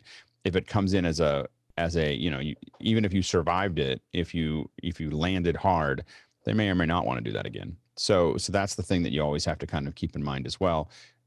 So I think that, a lot of times we try to do as much as, we do a mixture. The ones that work the best are the ones where I give the client a number, like this is all specific, like this is what we're going to do, and this is how much that's going to cost. and then we can trade things around inside to make sure that it works, because we're always trying to maximize the quality. Like, how do we get the most out of, you know, whatever we're going to do? And so that's, you know, like I had one where I just realized that my lens was too short, you know, and we got a producer in Portland to go rent a lens and get on a plane and fly it to us, to make sure that turned out. We didn't talk to the client about it at all. We just ate it. You know, like, it was just like, you know, like because I wasn't asking them for the decision. I had made the decision. Like, this is an important meeting, and I'm gonna put the lens on that I think that, you know, that I think is necessary. Let's jump to the next question. Rupert McRae in Dallas has the next one. He says, how do you find a balance in providing some clients with VIP treatment? Go ahead, Stuart. Can't hear you, Stuart. How about now? You can. Rupert, I've got a real issue with this question. How do you provide a balance in providing some clients with VIP treatment? Don't treat some better than others. Treat them all with respect. Treat them all like they're VIPs. Treat them all with the same level of competence. And then those that you end up with being loyal clients, do something extra later. A bit of life lesson almost that a racing driver by the name of Peter Brock taught those of us who got to film him in an interview was, when dealing with a sponsor or a client, if they book you for 6 gigs 1 year, do 7, do the 7th one free, because next year they're going to book you for 7 and you give them an extra one and you build their loyalty that way. Those are the clients that will look after you and you look after them, but treat everybody with respect, regardless of their background, regardless of their budget. But do know one thing, the clients that have got the least budget will be the most demanding. Rupert? I mean, I certainly agree with that, but there are some variations that, you know, that do exist in reality. I mean, if you've got a particular project that you've built a load of redundancy and are providing some level of SLA, I mean, that SLA is a big thing. We expect that from our vendors to be able to pay a little bit more, maybe to get an extra level of service, to get bumped through the queue, to have more redundancy in the system or whatever it is. And while all those things Stuart said are true, there just is sometimes some clients that may get your private number or may get some back channel in emergency. And there's just sometimes a balance between those things. I think it's hard. I mean, I do hear where you're coming from, because there's definitely clients that, you know, again, we're not available 24/7, and there's clients that we are. You know, like that, you know, we'll pick up, you know, like they have the hotline too, and that for us that oftentimes depends on how they are to work with, as well as, you know, how many times they're going to make that demand in what they're doing. And so I think that helps. The low level things is just to observe your clients, especially if you're doing something on site. Things that look for easy things that you can do that make their job easier. You know, like I had a client that would forget his lightning cable every single show. He wouldn't have a lightning to his phone, and I had a bag full of them in my bag that were in the color of his company. You know, like so it wasn't just that I had one; it was that I had them there. And every time he asked, I would just pull one out and hand it to him. You know, and he must be making a collection of them somewhere. But it was just like, he just knew that I was. You know, what clients want to know is that you're paying attention. You know, and that they matter. That's what everybody wants. You know, is that they matter. And so finding ways that you can tell them that, you know, and especially in ways that aren't really expensive or aren't time consuming, observations of small things that they like and don't like makes a big difference. Next question. Ari Block up next, and Ari says in this one, in an attempt to educate clients on the importance of good AV, he's searching for research and proof, in quotes, of cognitive load due to bad AV setups, suggestions for examples and resources. Go ahead, Courtney. Now, I don't know of any. Maybe Psychology Today or something has done an article on this. You know, if you just tell them to search for YouTube Zoom meeting fails, they'll have hours of entertaining examples of bad things to do, you know, bad connections, bad video, etc. on YouTube. If you want examples, like if you could point to professional examples, like any of the mumblecore directors, like Christopher Nolan, whose audio dialogue is mixed below a level of cognitive below the cognitive level, which makes you ignore everything else and trying to pick out the dialogue. Maybe there's been some research on that, but I'm not aware of anything that comes to mind. Good, Rupert. So the same, I'm not sure of any psychological examples, but I like to use the analogy of signal to noise ratio. Now, in any kind of engineering world, you know that all kinds of processing is required to take out the noise and focus on the signal and the least noise, and just use that as a metaphor, not necessarily for talking about the AV specifically, but in just a metaphoric philosophical thing of just use that as an example.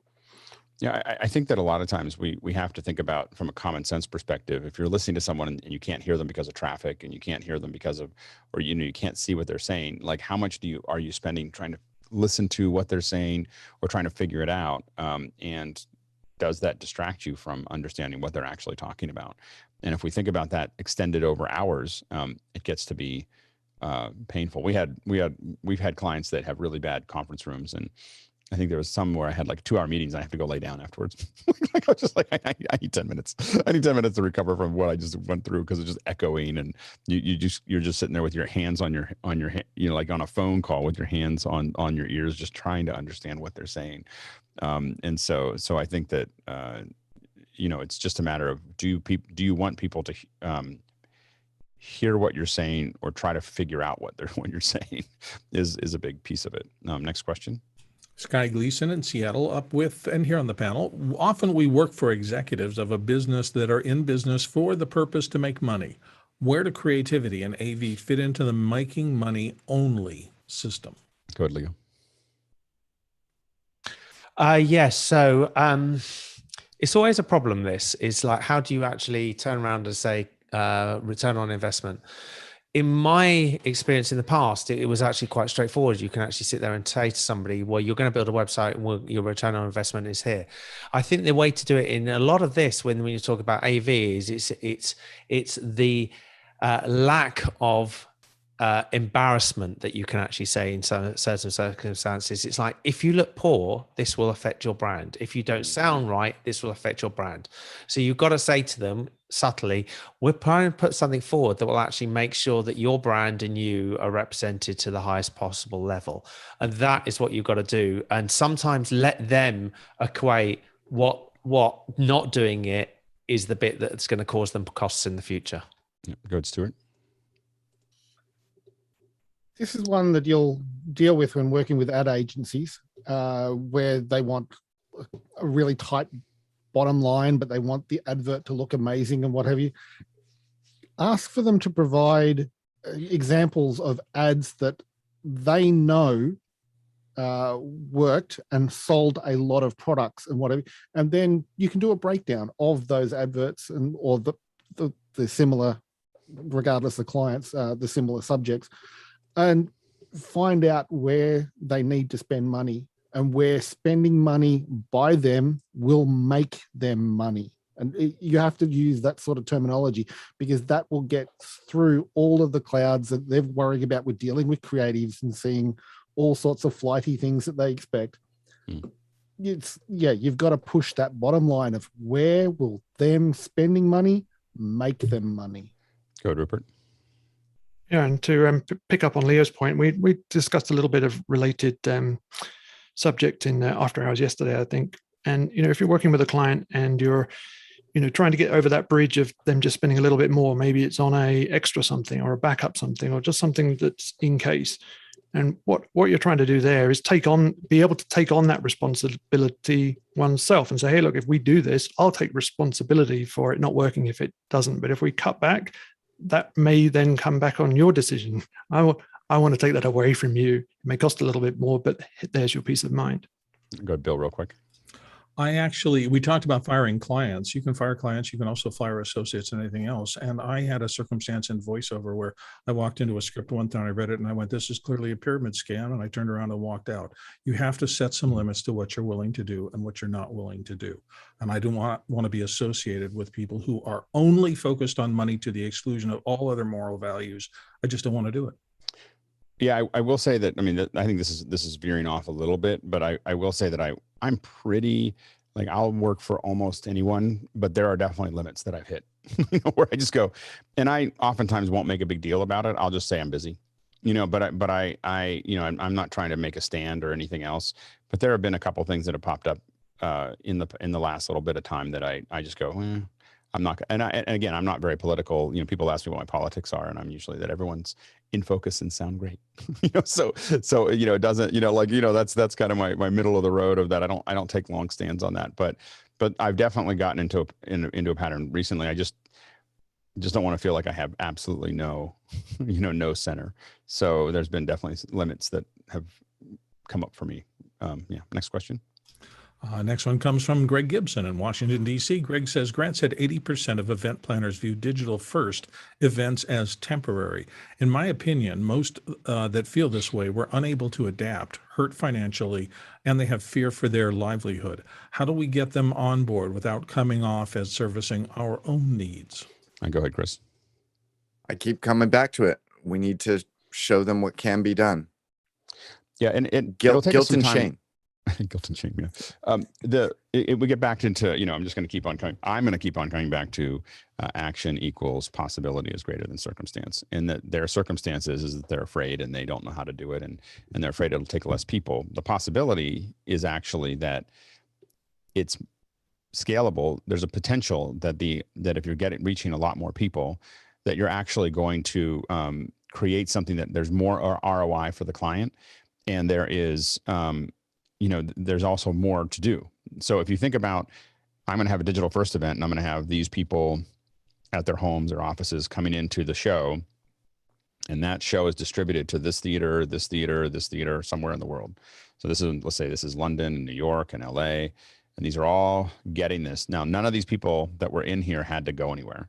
They didn't have to leave the city. They were able to take the train and get there or drive in and find a nice place, and it's nice and comfortable, and they get to network with people that are around them that they can network with constantly. They can still have little sandwiches and coffee, and sandwiches are important. The little ones, little triangles. Anyway, the fried food is not good. I always like the cookies. Yeah, the cookies are okay. The samosas are a bad idea because people get really drowsy. So anyway, the issue here is this is very scalable. So digital events are very scalable, but there are theaters, there's venues in each one of these. And you know what an agency has to do to do that? They have to put people there, and then they have to build comms, and then they have to have logistics. And you know what that requires? It requires all the things that they already know how to do as an event company. So the thing is that these are actually, in the long run, more complex and require more resources, and will eventually be more expensive and more revenue for them if they embrace this. But if they constantly are just streaming out a physical event and people are getting kind of a lukewarm experience, that's never going to turn the corner, And so a digital first event means that the events themselves can actually get much, much larger for an event agency. So it's just a matter of figuring out, their angle is well, what's in it for us, and that's what's in it for them, is bigger shows that are actually more global and cooler, that produce as much or more revenue. Next question. Sky Gleason in Seattle has this one. He says the UVP, unknown vice president, is a line item I've seen on a budget sheet. This is the person that comes in at the last minute and makes a lot of demands that you have to do. Do others have this contingency line in their budgets? Go ahead, Courtney.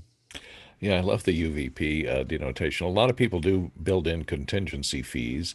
And in advertising, the way things work is the agency will create storyboards, and they'll put them out for bid for production companies. And the production company will base their bid on what the storyboard is and how much they think it's going to cost them in production to produce it.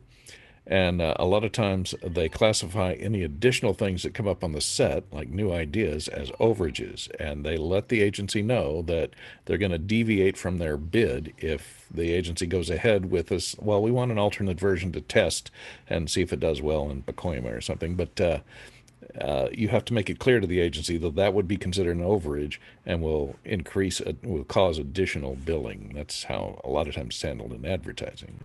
Go ahead, Bill. I love these people. In my corporate practice, I like nothing better than a vice president, or even better, a senior vice president, being on set and finding things they want to expand, because typically in corporations, they have signature authorities that are orders of magnitude above the people who are working for them, who have had to go through all sorts of approval loops. But an SVP on set who says we want to do it this way can increase your budget by 100%, 200% sometimes. And I love them. Please come visit me.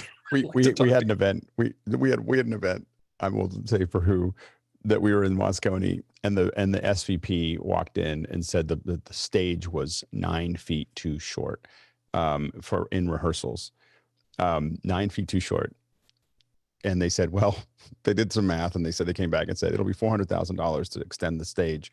It's a union call overnight, you know, like it's a big number, and at $400,000, and they're like, okay. And then everyone was like, okay, here we go. So you're absolutely right. Next question. Josh Kaufman in Pittsburgh, Pennsylvania says, when is it inadvisable to attempt to dissuade a client from poor production choices and preferences? For example, the client is not reacting well to a growing number of your vetoes of their ideas. What's the severity threshold or areas of least importance? Go ahead, Leo.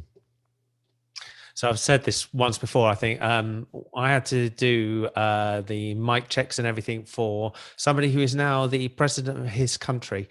And basically, I went on to try and do this, and he turned around and said, I've been doing this for this age. I'm not a child. And at that point, we went, there comes a level with certain people that you just go, I can't, there's no point. You're just wasting your time with certain people. They won't want to listen, don't want to do anything. And then it's better to let them, as kids, learn to put their fingers on the stove and burn their fingers. Jason? I tend to take the FOMO approach. I think if I simply say it's my job to do my very best for you, and I just want to be sure that you're on par with everyone else, that very quickly the people that say I am this or I am that tend to relax a little bit. Of course, if they're demanding, then there's nothing you can do. But in general, I don't know, not usually something people say no to. Go ahead, Doug. I worked in an edit suite back in the 90s, and I worked with people that had no clue about video, and then I had people that actually had me trim one frame of video.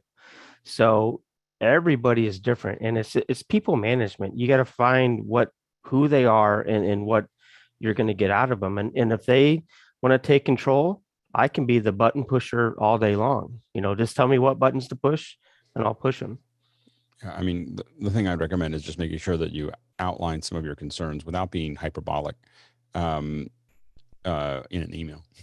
Like, hey, these are the, and it's kind of that calm, like, this is what we think is going to happen. These are the risks that you have, or this is the issues that you have.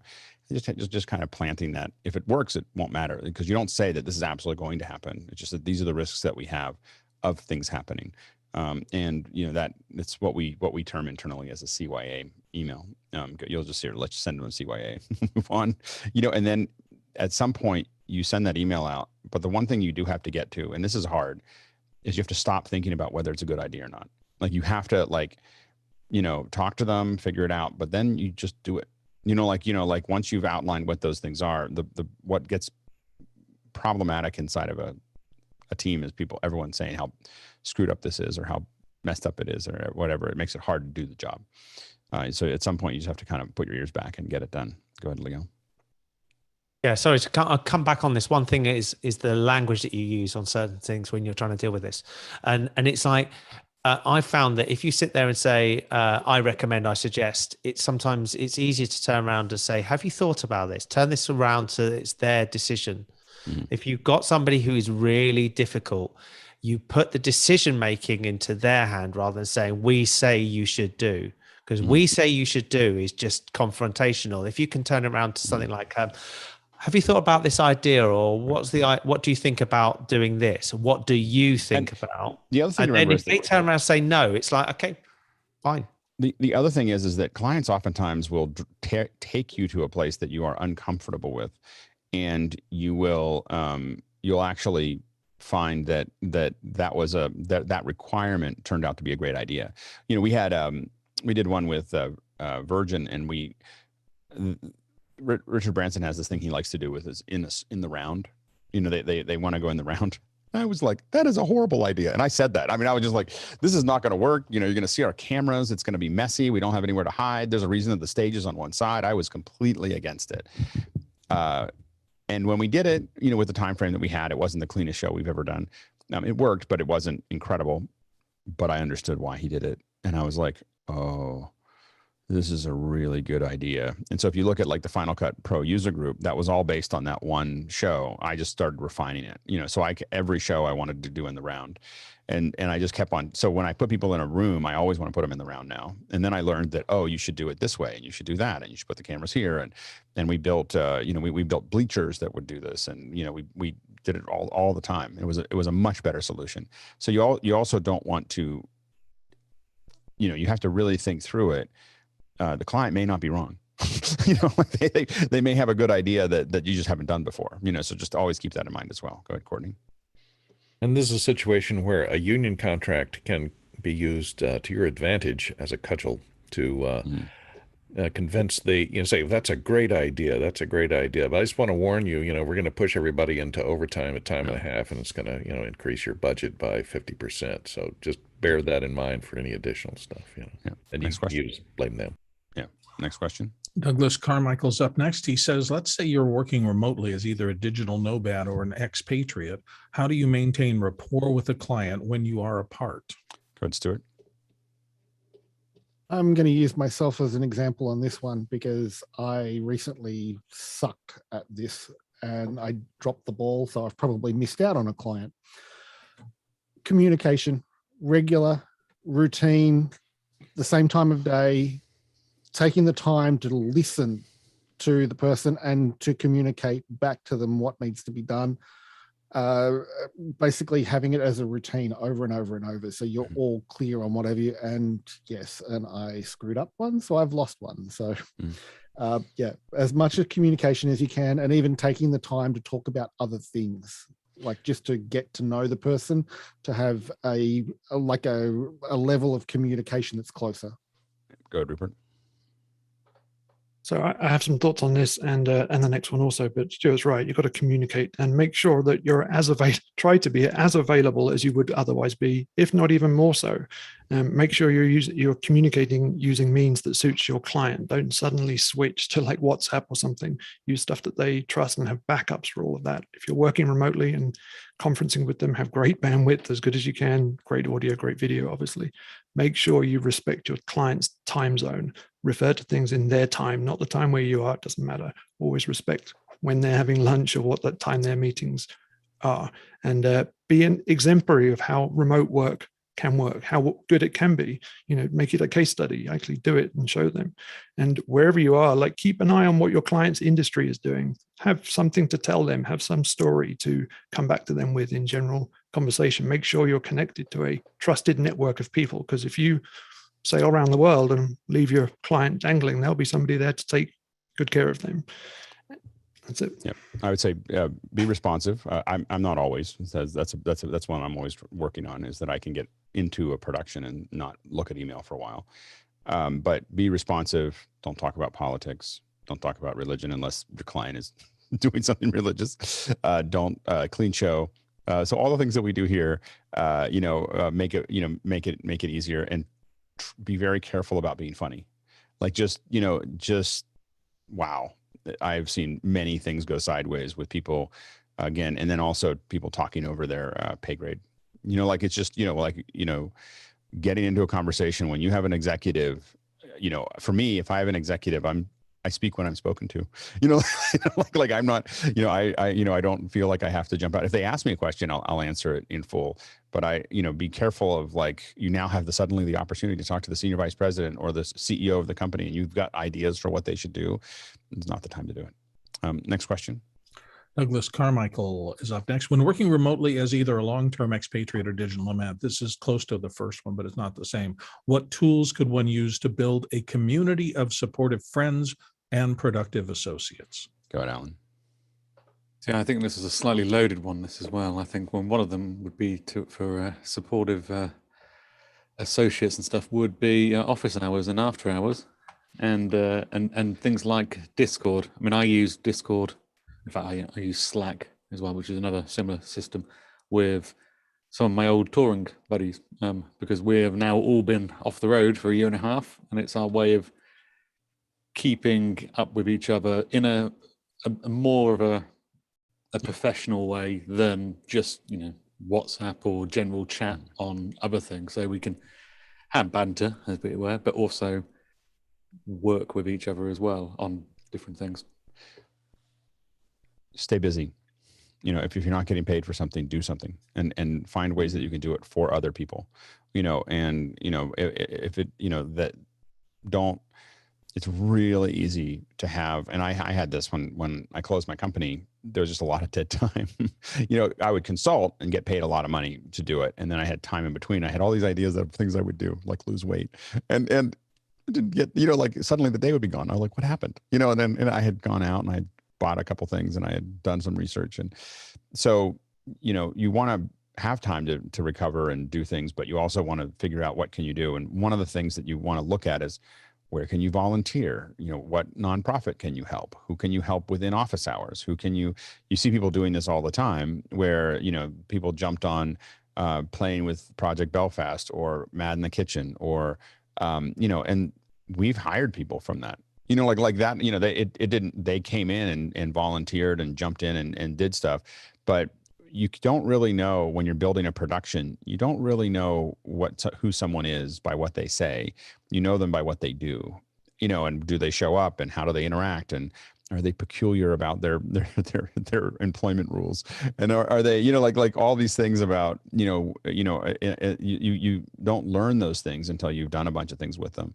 And so you want to find ways to be on teams, you know, and that's the number one way that I've always been able to do it. You know, I got up, I'll just say one thing, I've said it before, but when I was on the AOL forums for Electric Image, I would spend 8 hours solving some problem for someone and just act like, oh, here, try this, you know, do it.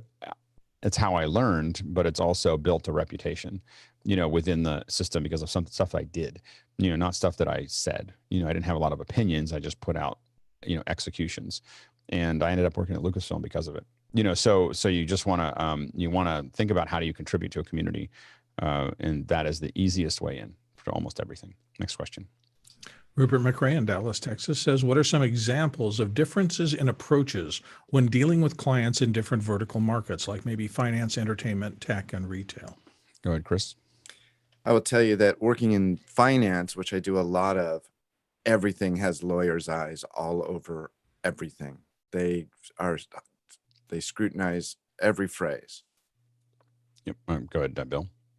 Yeah, I was going to say, you have some control over this early in your career, and I don't think people understand that. And I certainly get I want to make a living at this. I will take any client that comes in. But the trap of that is if the first client that comes in and is willing to hire you is something that you really loathe, you can find yourself, even if you do a really good job for them, working in that industry for a long time.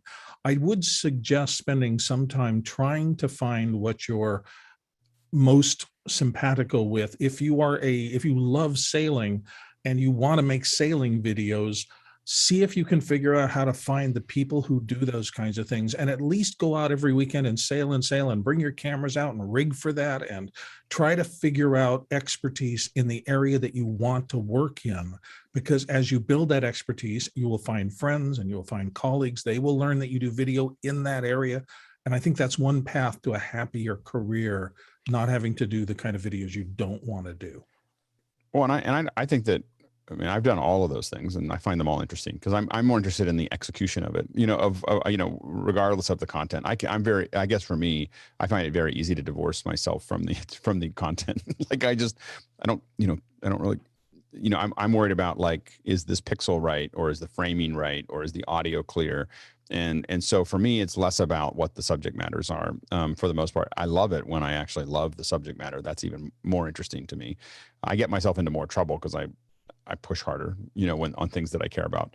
So I get, sometimes I lose a lot of skin that way. So sometimes I prefer to do things that I'm not interested in the content because I'm just worried about getting it done well and being, but the one thing I will say when you're dealing with the people within that, when we're talking about clients, is learn how to speak into their listening. you know, learn how it's like speaking a language. They have a language. The finance people have a language. The entertainment people have a language. The tech people have a language. The retail people have a language. It's like learning French. It's like learning German. It's like learning Swahili.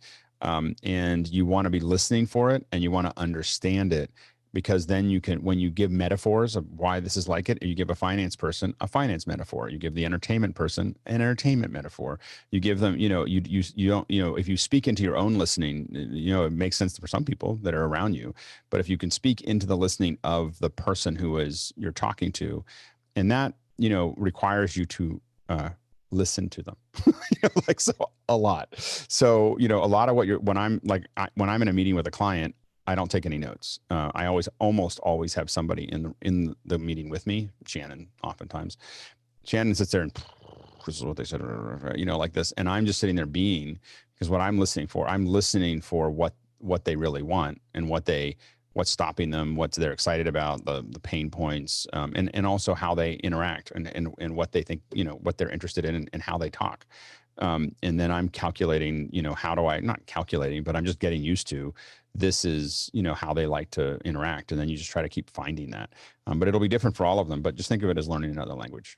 Next question. Douglas Carmichael's up next with, let's say you were traveling or relocating to a country that requires a 14-day or longer entry quarantine period, and you are carrying equipment. Would you charge the client for storage expenses or carry the equipment to the hotel with you? Go ahead, Stuart. Firstly, I'd find out if the gear needs to go through a 14-day quarantine. We're facing this even just traveling within Australia at the moment because of lockdown in eastern states compared to western states. But if the gear doesn't need to be quarantined, the gear can arrive in 14 days' time. The other thing is, if it does need to arrive, just build it into your own budget so that they never have to worry about it. It's not something they need to see as an expense. Just put it in there as part of your own budget. Yes, you can store at a hotel, but do be aware that the hotels will get a little bit upset when they find tons of road cases in a hotel room. I do it all the time. Good, Rupert. And you can take care of those expenses in different ways yourself, you know, but don't preclude talking to the client about it. They may have access to some facilities that you're not aware of and that they're ready and waiting that they can use. Alan. I surrender my time. Rupert covered it exactly then in the last one. Yeah, no, absolutely. But yeah, we've stashed away 40 cases across different rooms, you know, within a thing. We just have them stacked. The one thing that I will say to get back to Stuart's point though is, and this is just a little thing about cases, is they never touch the wall. Don't ever have cases, whether you're at a venue, whether you're at a client's office, never, ever, ever have the cases touch the wall. When you open the top, don't have it rest up against it. Don't have it, because if you pull it away and it leaves a mark, you know, everyone's unhappy. And people respect it when they see a whole bunch of cases and they're all exactly 3 inches from the wall. They know that you paid attention, you know, to that process. So just think about that. And anyway, next question. Douglas Carmichael back right away with, Taiwan has introduced the Gold Card Work Visa Immigration Program to attract foreign professionals to Taiwan. Could you see a jump in digital nomads and potential expats taking advantage of such programs? Rupert? I think there's certainly a range of companies doing this, and I think they're doing it because they are seeing the jump in people wanting to do it. So I think it's true to say that there are some people doing it and taking advantage of those programs, and we'll just see how that balances out long term. Number one thing a country or a municipality can do right now is bandwidth and make it easy to move, you know, because we've never in the history of the world been as mobile as we're about to be. You know, people are about to just like decide where they want to live and have it be completely divorced from their work. And there's this massive move, but what is required is A, it's easy to get to, and B, it has good bandwidth, and Taiwan has good bandwidth. So they have got that one part. They just have to make it easy to move in. Next question. Scott Rothizer in Las Vegas, and he asks, as a client, what are the important questions I should be asking when interviewing you? Go ahead, Rupert. Yeah, I mean, if you're talking to me and I'm designing you some kind of solution or engineering something for you, I want you to be thinking about what my single points of failure are, because you should be able to ask me about that, and I should have solutions for all those things. And then the next question, particularly if I'm coming on site, but in general terms, what levels of insurance do I have? For me, what you want if you're coming to someone who's experienced, tell them what you're trying to do, what the outcome is, not exactly how you want to do it. Get in early. Don't come to someone to execute it after you've planned everything. Go to someone who's done a lot of this, tell them what you're trying to do, and then ask them how they would design it. Because most of us can design you something that is a fraction of the cost and 10 times the output, because we know how to do it, but we usually are brought in at the tail end when you've already made a bunch of decisions about how it's going to work, and we just make it work. And it's usually the more expensive solution that has the least impact. So asking your vendors how they would do it, and not, I'm happy to tell people how to do it, probably too happy to tell people how to do it. But as soon as they say, okay, well, that's not what we're going to do, then I stop talking about it. I'm just like, okay, what do you want to do? But I think that it's worth asking your vendor how they would do it, because they understand how to make it work. Next question. Next one comes from Talak Lopez Waterman. Is the client ever right? Today's conversations point in the other direction. Go ahead, Leo. Yeah, frequently they are. And frequently, in fact, they should always be right at the end of the day. And you need to make sure that every single time you interact with them, that at the end of the day, they feel they were right from the beginning to the end, even if you gave them an idea that they converted into the one that they do. But it's just working out to make sure they come out of it. If you go into an ego battle with a client, you will lose. So you have to work out a way of coming out of there and advising and suggesting, and then also listening to their thing. And it's one of the things you said earlier, Alex, sometimes the client has got a really good reason to say they want to do something that you've overlooked because you're looking at it purely from a technical perspective or delivery perspective. And you've just got to find a balance all the time. Yep. George? The client, if it's your client, the client is always right. The client's assistant is always right. If you're a freelancer and the client is talking to you, the client is right. You deal with the person that hired you. So they're always right, regardless. Courtney? Yeah, follow the money. And usually the client is at the top end of the food chain there. So even when they're wrong, you cannot, don't try and convince them they're wrong. Maybe say, do it their way, and maybe they'll learn once they get the result that they were wrong. But don't try and tell them they're wrong. Stuart? It's not that the client is right or wrong. It's that you haven't reached a balance of communication yet to drill down to exactly what they want. I have this rule that I use, 3 C's: communicate, collaborate, create. And if you keep doing those, communicating and collaborating, the creation part becomes easy. Go ahead, Rupert. There are obviously a lot of variables, and the customer's always right, that kind of thing. But another rule I sort of learned in consulting was the answer is always yes. If you want me to take this building down brick by brick, move it 3 feet to the right and rebuild it, of course we can do that. We'll talk about the cost, but we can do it. Absolutely. Bill? We tend here on Office Hours to look at issues because that's what people want to know about. The 99 things that are going well in a job, they're going well. The one thing that is causing a problem and holding things up, we have to fix. That's our job. So you will hear us discussing constantly the wrong parts of things. All of us, I hope, have enjoyed a lot of shows over the course of time where not everything went right, but the vast majority of things went well. That's why we're still in this business and keep going. If we can't solve the problems, but that means you do have to look at the problems, and it tends to feel that way sometimes, that it's always the client is a disaster. They're not. All the skill sets that I have were driven by clients asking for something that I hadn't done before. So like it's, so it is the, so that is the opportunity all the time. I would not have nearly the skill set that I had without lots and lots of different clients and lots of different partners and lots of agencies and lots of things, because with each one of them, I learned something.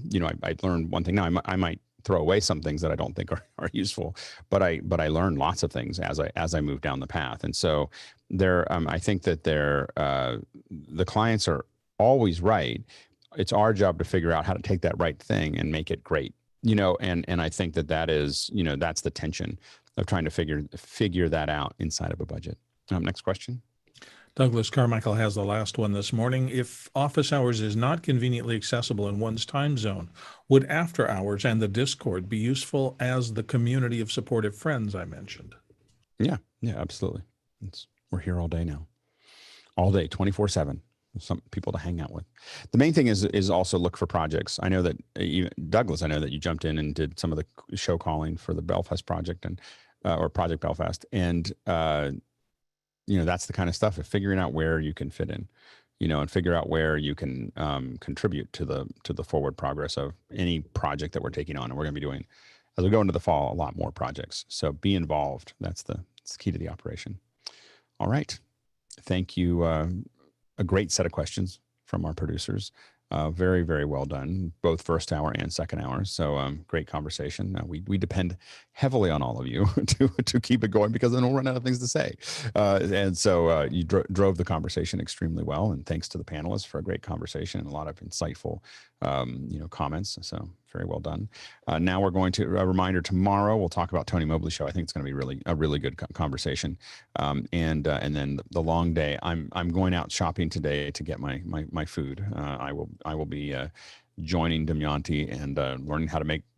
I can't remember what it was, but I know that it'll be great. I'm going to go look. I'm going to download it. I just have to tell you, it's really worth jumping in if you can. It is so much fun, and the food is really good. So anyway, but we'll see you all either tomorrow or in a couple minutes.